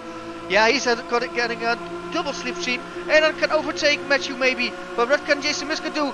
Will we see Häkkinen, Schumacher, 3 wide? Can Muscat do it? Or will Erhan do it? Oh, Erhan does it. Oh, And Muscat is trying to get Muscat through. on the inside. He's going to do it as well. The dirty double from the Malta Force duo. Get on Oh, through. what a move. What a move. Kumar behind still couldn't pull it off. He tried to do near enough the single maneuver on Galka, but Galka too What a move. strong. What a move from the Malta move. Force duo. What And a Erhan Yarovsky as well gets in front of Muscat. Is going to just now propel off. You can see the pace this lad has got, and he is hunting down Brazil. True. Well, we've got now 4 retirements. We've got Wesley Stefano and Chris Shepard, and now Theodoros Izuroglu and Joshua Penny, both retired as well, I believe. Or maybe we've got Joshua Penny still in the race. Not sure if he will continue. I've currently got my camera on him. I don't know if he's just quickly pitting to essentially, correct himself. So I'll update you on that in a moment. Joshua Penny's right at the back. I can't see him unless, 3 other drivers drop out of this. I can't see him winning it. He still wants to race on though, so he's out of the pits. And for me, that's good sportsmanship from the lad. Yeah. Let's see, what's the top 15 now? 15. I don't think you should be looking at top 15 in third. Erhan Yarovsky is trying to make a move. He is right on the back bumper of Brazil. And guess what? Once again, it is that starting straight. Near enough. A record that keeps repeating itself. This starting straight with Erhan Yarovsky, the master of it, it would seem. Such a clean overtake. He's got the racing line and has to try and cut off his opponent Virgil, and does it remarkably well. He has taken second place. The problem for him now is Adam Pinchas. That is the toughest opponent on the track for him, and Adam Pinchas is 2.6 seconds ahead. Yeah, we know Erhan Yarovsky is pretty quick, but can he close that gap to Adam Pinchas? That will be, I think, pretty difficult to do that in 2 or 3 laps we still have remaining. Okay, wait, out of nowhere, Rob Hermans has made it up into 7th. I kid you not, he has got past both Galka and Kumar. Rob Hermans, out of nowhere, like a ninja, has pulled off some sort of stealth move and has jumped into 7th. Well, yeah, how did you say my mouth fell open? I'm not sure if that is something, but your jaw hit the floor. Yeah, something like that. You see, like with some memes. But yeah, I have no idea how Rob Hermans got here, because we were busy doing other things with the camera. But how did he get in P7? I've got no idea, but he did, and yeah. Right, I'm just going to quickly draw your eye as well to Jason Muscat. He is currently in 4th position, coming in just left turn 14, going on to turn 15, and then once again, guys, it's going to be that starting straight. Muscat is perfectly poised to jump on Virgil here and take 3rd place. That would be Malta Force with 2nd and 3rd. You can see Virgil going wide. He really doesn't want Muscat to take it away from him. Muscat just taking in all this slipstream, allowing the air to be sucked away from Virgil. He wanted the inside. Virgil not going to allow. Cutting across the pit exit. And Virgil is losing so much time to those in front. But he holds on to 3rd. Yeah, he holds on to 3rd. And I saw where that move of Muscat was going wrong. He had so much speed. He needed to lift on the straight in order not to hit Roy, and it was, I think, that was the moment that Roy needed. Just the 1 or 2 kilometers on that straight, he needed to stay ahead. So for this lap, RFSL is still ahead, and Erhan Yarovsky is really faster than. He's catching up. What on earth? He's really catching up. Just to quickly draw your eye as well to the mid-pack 10th, 11th and 12th. Mark Fuller in 10th now. He has caught up with his teammate Galka, but Dan Hutt has made it to 11th, and Chris Patterson, after that unfortunate mistake earlier after getting taken off to the side, has climbed up to 12th. And in the battle here, you can see he's got the pace. He's trying to overtake battle is this? one now. What he's got beside Dan Hart a little bit into the side of him, losing the pace, and he's going to concede. He's just going to allow that to be handed over. But once we get to that start straight earlier, Patterson could find himself up a space, maybe even two. We've seen what he can do in the past. Yeah, and it was actually very good that he continued after the crash. He can still get some valuable points, so that's very good to see. But what a battle is this between I believe 6 drivers, and they all look pretty competitive, and they all want to do well, and they all want to, or at least stay in the position or gain positions. And yeah, we're going to be on board with Tristan Portis in P14 on the straight, and we're going to look if there is any slipstreaming. I think yeah, the other Dan Hutt is on the move. Any slipstreaming? Yeah, it is all slipstreaming here. You can see Michael Galka, because he's got that distance, has moved off to the side, so no one can slipstream off him. Unfortunately, he should have been given a slipstream to Mark Fuller, as Mark Fuller just got slipstreamed off, and both Patterson and Hutt were able to get beside him. They've got the outside, they've got the pace a little bit to bump him, but it's all clean mistake here. Mark Fuller overcooks it, braking late, and off the track he goes. But Chris Patterson was able to do the double jump. Tristan Potter's down to 15th, 16th. And we missed it, and Jajowski is ahead. Oh, unfortunate there, and Jason Muscat was able to jump over Virgil into 3rd, and Matthew Clip, doing the similar, was able to take Virgil past as well. So, Pinches, do we think he can catch up now? Do you think he can slipstream off Javoski, or is he just going to be sent off into lead? I think Jajowski today is just too fast. And yeah, Adam Pinches was the championship leader after 1 round, and I think if he's getting P2, I think he will still be happy. He will lose points if you look at what Aaron Jajowski does now, but for the rest I think he gains points or nearly everybody, so I think Adam Pinches will be still be happy. But yeah, what a move from Aaron, and if Aaron can win this one, it would of course be very good. Let's see. Ooh, 1 lap to go. Yep, that's it. On to lap 10. There are 11 laps here, but time-wise, how much longer do we have to take? Unfortunately, I do have the stream on a very low quality, so it doesn't use up a lot of bitrate. But no, we are coming on to lap 11 or so. Race news tells me.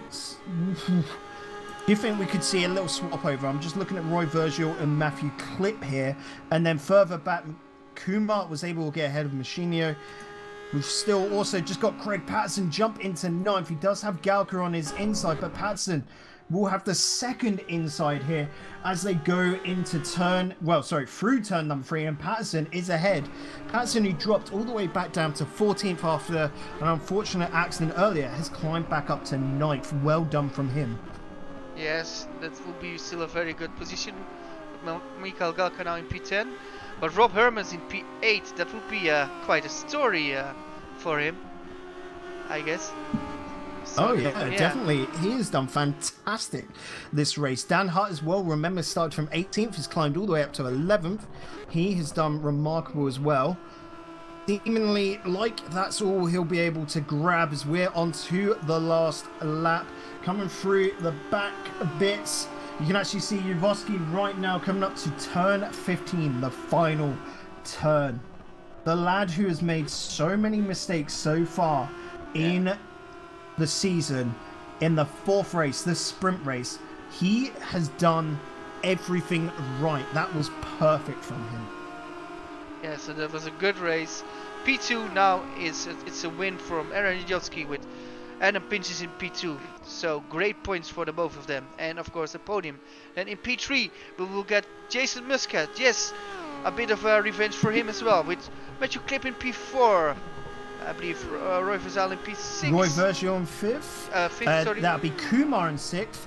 Messinio in 7th. Rob Hermans takes 8th. Craig Patterson in 9th. Michael Galka in 10th. Dan Hutt in 11th. Peter Jones in 12th. Mark Fuller in 13th. Willem Cranendonk in 14th. And Tristan Potters, after that unfortunate slide off, braking too late, has had to drop all the way to 15th. But he did regain one spot, I will say that, on Rienk Hoekstra, who finishes in 16th. Eric Stanford in 17th. 18th to Joshua Penny. And unfortunate are non-finishers. Theodoros Zirigu finishes with a suspension issue. And then, of course, we saw the accident in the early stages between Chris Shepard and Wesley Stefano. Knocked both of them out. Yeah, unfortunately. So, yeah, those were, again, 2 amazing races. And, yeah, I think the Motorforce team did strike back. And after 2 weeks, after the race of 2 weeks ago, they needed to strike back. So very good done from Jajowski, but also from Muscat. Muscat was off the pace in race 1, but showed much better pace in race 2. So that shows me that, yeah, Muscat will be on it again sooner or later. Only not in Mugello. So yeah, Muscat for me showed skill as well. But yeah, the best driver of today, yeah, that was Aaron Jajowski. Oh, and yeah. I don't want to count out Niranjan Kumar, who was amazing in the first race as well. Yeah, and then, of course, can we also count in maybe Adam Pinches into that? Yep. Both doing a very solid race. And like you said, his strategy here is not to be the fastest, but the most consistent. He is making sure every single week he is getting points and they're counting. Erhan Yavrosky, though, big props is today's driver of the day, I have to say, purely because, yes, he had a couple of mistakes in the first race, in the endurance race. Those mistakes seemingly, well, they did matter, but he was able to close them out with his pure pace. And in race number 2, the sprint, he was untouchable, being able to climb all the way up. And I will say, no mistakes from him in that one. Big pride for him, because that is him learning. Yeah, I agree. And we now have somebody, and I believe we've got more people already in this in the interview channel. So yeah, we can. So first, we're going to be bringing in Roy Virgil. Let me just bring him now. Hey, Roy, channel. How are you doing? Good race there, buddy. Really being able to pull out a solid result. Yeah, well, I got a lot of understeer, so I wasn't able to fight for the positions, and a lot of mistakes because of that. But yeah, well, it was fun. Well, fifth is a good result, nonetheless, for the whole of the season, though, isn't it? Really. Yeah, it's a good result, but normally you wanted more. Yeah, well, at least a podium in this kind of situations when you lead the race in the beginning, and yeah, after a few laps I couldn't control my tires anymore, and then it was hard to keep it in front. I mean, some guys seem to have no tire degradation at all. I mean, Jovski and Princess, they closed in so fast after they passed Matthew Clip. Like a second in one sector or something. So it was really hard to keep them behind. So for them, do you think it's just a case of their car setup was just superior? They definitely, we saw with Javoski in the free practice, he was putting in laps after laps, making sure that his setup was right. So is that something you're going to be focusing on for the next race in Bahrain, just making sure that on those straights, because on this track, we've got that one long straight, of course, as everyone was using it. In Bahrain, we've got 3. So a lot of overtaking for the next race, isn't there?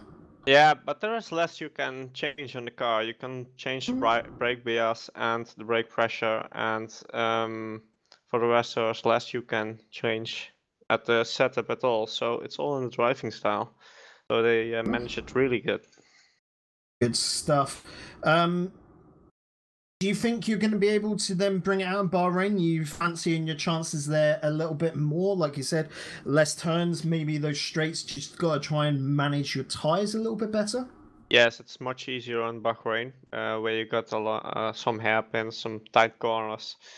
It suits my driving style a lot more, so I expect to be better right there. Cool. It's Good a stuff. very short track, so everyone gets an opportunity to get a good result there. So that's really awesome, and we'll see some really close qualifying battles out there. I'm sure of that. Oh, I'm going to be looking forward to that one. Thank you very much, buddy. But we got to get on to our next interviewee.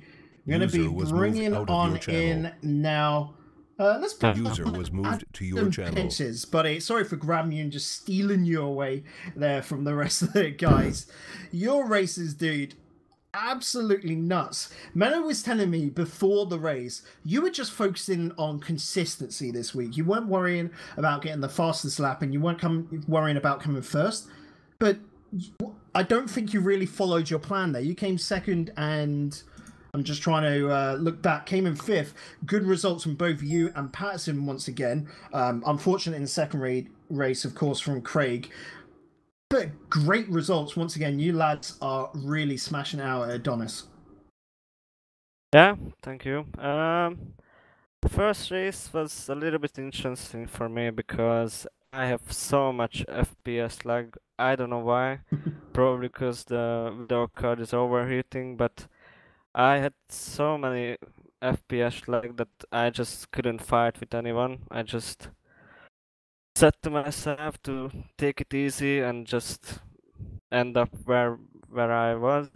I did a 6-second mistake before my pit, so basically Patterson and Shepard overtook me. So yeah, race 1 is pretty bad actually. But after that... So you were expecting more out of that then? I mean, we were just talking, of course, to Roy Virgil, who said on the second race, he just could not stop you. Your race style really suited this track, suited Mugello. So is that more just it? You were expecting this actually to be a win for you, and you're expecting to take away big points? Well, bigger points than second place anyway.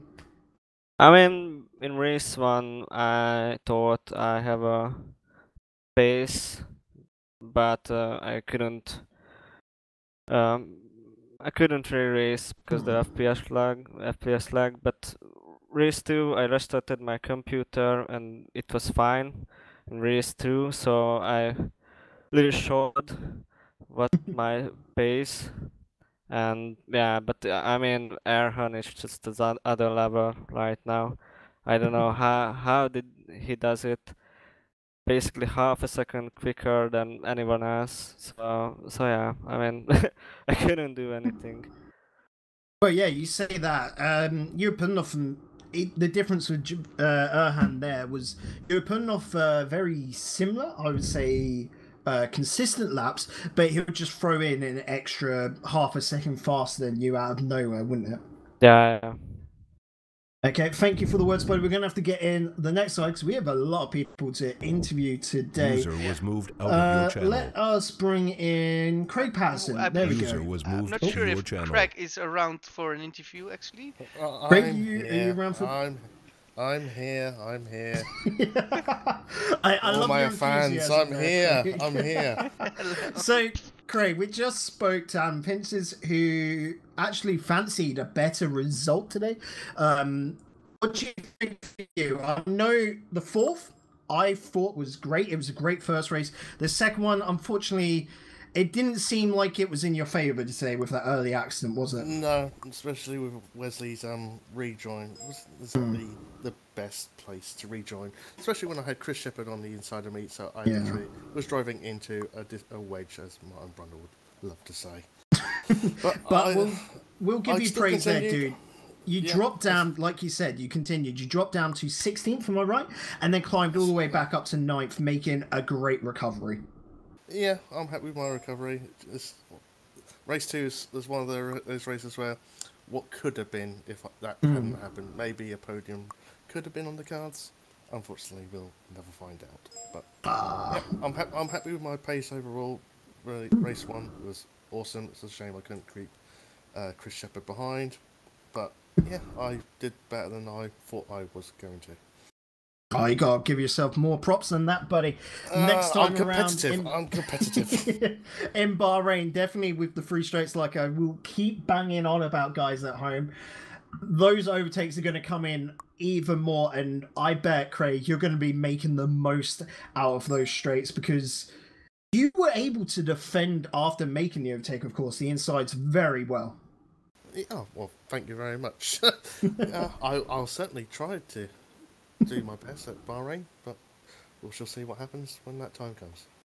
Any last words you want to say before we get in the next interviewee? No, not really. Yeah, good races. Hopefully we're still leading the Teams Championship. But yeah, I think you probably got good money on that, I'm going to say, because of the solid performances from both you and Adam.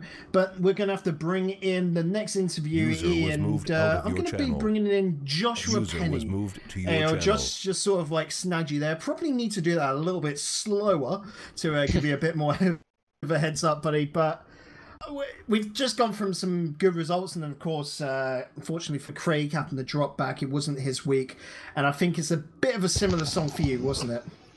I tell you what, I'm thrilled, and that's for a very different reason. But yeah, the actual results will tell you that it's terrible. But do you want me to explain?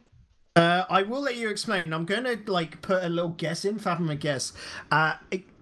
Your recovery, we could see your lap times, picking up, of course. Unfortunately, you're at the back of the grid, but your recovery, your pace was good. If you look at that now, you can see your pace was on par with the top 8. So it's promising for the next race, isn't it, really?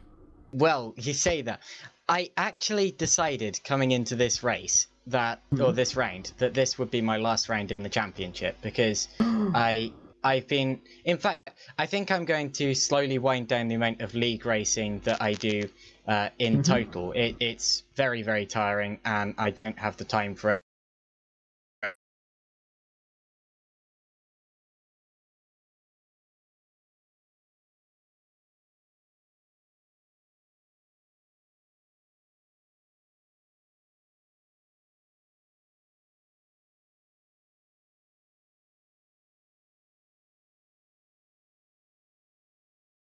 And connection lost.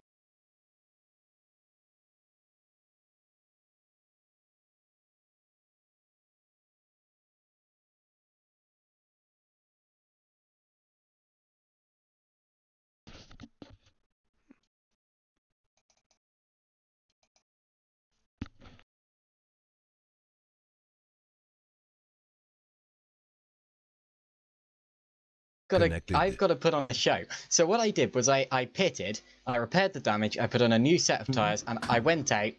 I did a deliberately slow out lap to attempt to keep the tyres, and then I went for fastest lap. And I missed out by 400ths of a second. I missed out on the fastest lap by 400ths of a second. Okay, well, I got the second fastest lap, but anyway. Yeah, still, I'm thrilled with that. The lap at the end was quite thrilling. It was about 0.3 of a second faster than my qualifying lap. So, to be honest, that's definitely how I wanted to go out, and I was able to do donuts after the finish line as well. So, I feel very relieved actually. Yeah, I mean, the whole point of this league is more for fun than, we're not professionals at all by any regard, so you got the most fun out of it, and that's what really matters at the end there, isn't it? Yeah, absolutely. Also, I'd like to point out a sense of I do get a sense of achievement from this, because I've been racing in this league now for the whole year, so that's one series plus 2 other rounds. So in total, that's actually 30 races, and I finished all of them.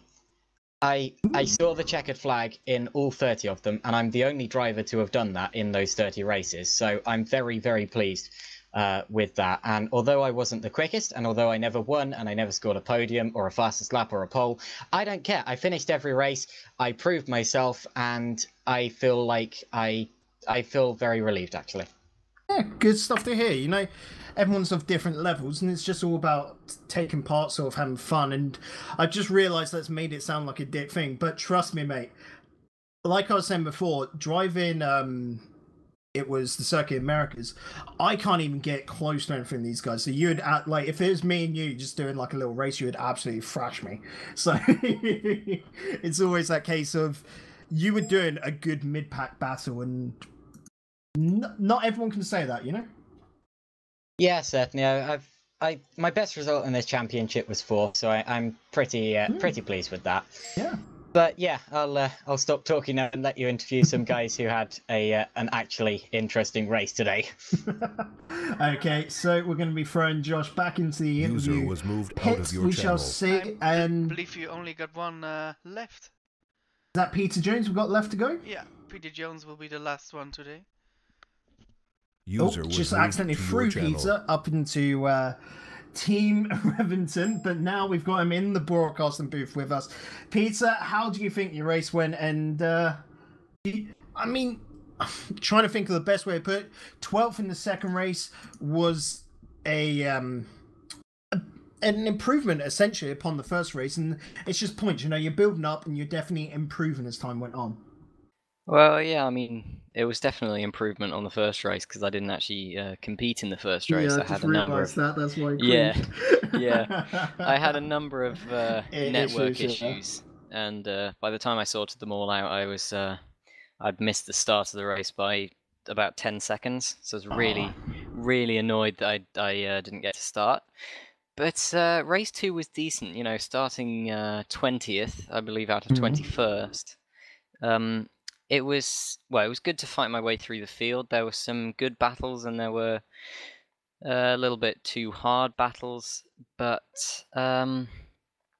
overall, I think race 2 went pretty well. I don't think I could have got any higher than I did. So I'm pretty You had a pleased lot of with it. consistency, I will give you that, because just looking at, you know, the lap times that now back for myself, your consistency definitely being what was key there for your, let's say, climb up the ladder.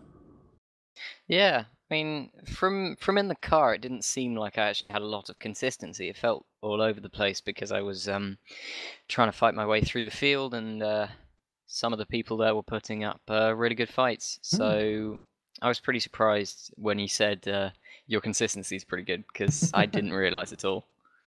No, just because I'm saying, like, the ones dropping back, of course, being able to get ahead of Mark for example, Tristan Potters, their errors were, you know, going off the track in vital points, whereas you kept it very much. I mean, you did go off in grass, was it twice in that race? I can't actually remember much Like, about I mean, the race. like, So your car went half off the track. I mean, you're just going a little bit wide Yeah. over the curbs, is what I'm. yeah, I is can better to imagine. say, I mean, sorry.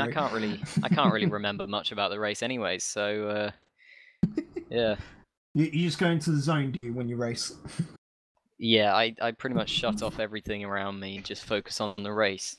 And once I do something like overtake someone, I can't actually remember after the race. So it's kind of, I look back at the stream every night to see like what I actually did. Well, hopefully you enjoy that as well. Give me a little, you know, ping on whether my casting was good or whether Menno needs to fire me off, of course. But sure. I think I should hope not. I got a raise out of Menno, so that's good. Yeah. I've got one last question for you, Peter. Go on. Now, your brother decided to quit, and he did tell you. What are your thoughts? Because I always, in the broadcast, I always talked about the brotherly twist, the battle between the brothers. And what do you think about him stopping? Obviously it's sad, you know, because me and him were so evenly matched in the car. You never really knew who was going to come out on top. So it's kind of annoying that I don't really have anyone to battle with. But seeing as we live in the same house, it's really simple to just, you know, hop on my Xbox and play like a split screen game or something. Yeah. So I still have that challenge there, but you know, it's kind of I'm sad sure that you he's two not are in there. still, fun little lobby and play against each other. But Oh, you say yeah. about that, not having a rival. I'm sure you can find a new rival in this league. For me, I'd point out someone like Dan Hutt or maybe Tristan Potters. You could probably try and get a bit of rivalry going on with them. Who knows? Yeah, yeah, I guess that could work, but you know, it's not really the same because you know, my brother's always there. We're always pretty much within a tenth of each other, so it's incredibly close between me and him. So it's not exactly the same when they're not, when you don't get to actually physically see them, because you know, after the race, me and my brother just chat things over, things that happened in the race, and now that he's out of it, I can't really do that anymore. So yeah, kind of sad. So tonight he'll be looming over your head that he was able to get near enough a whole second faster off the best of that race for you. But you won it in the end. You came out 12th. You got points. He couldn't get that. So there's that for you. Yeah, that's my that's the thing I fall back on. Yeah. So right. That's more or less I guess. Yeah. So we should end it more or less here. Well, I saw out of your 2 channel. amazing races, and yeah, Multiforce, yeah, Strike Back. It's like a Star Wars movie, but yeah, then the second part is always better than the first part, at least for Multiforce. It is actually. So yeah, very interesting races. Yeah, and a lot to look forward to in 2 weeks. Anything to add?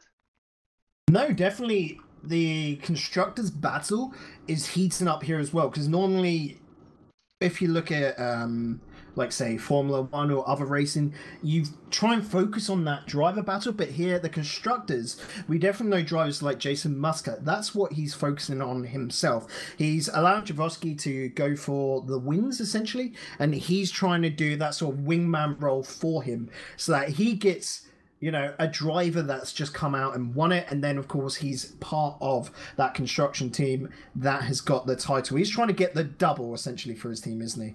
Yeah, he's trying that. Jason Muscat is very good in just getting the results in, and I think that will help his team a lot. But essentially, Adam Pinches is doing the same by just scoring the points. Yeah. Cool. So, yeah. Well, I think that's going to be us wrapping up, Menno, as this has come to a close. We're going to be saying, sayonara to Italy and hello to Bahrain. That is going to be 2 weeks' time from now as we pop on over to the circuit. Of course, next Wednesday, if you can't wait that long for your WCS action, we have got the GP series. That's going to be over at Indianapolis. That's going to definitely be an exciting one to watch, isn't it, Menno? Yeah, that will be an exciting race. The Indianapolis circuit always is a race where you write history, and we will do that next week. Great stuff. So, guys, from myself, Corey Dyer, and Menno Klont sitting beside me in the broadcaster's booth, preventing me from going insane, and of course working the cameras so that you guys can see it there on YouTube. Make sure you hit that subscribe button. Make sure you head on over to the website WCSLeague.net to get filled up, and who knows, even join us in Joshua Penny dropping out. That's got to mean someone has to fill his seat, and who knows, that might just be you watching there. But that is it from us. We shall see you next week, next Wednesday from 7 p.m. BST. That's 8 p.m. CEST. Until then, goodbye. Bye-bye. And let's now order a pasta. Bye-bye. Cringe.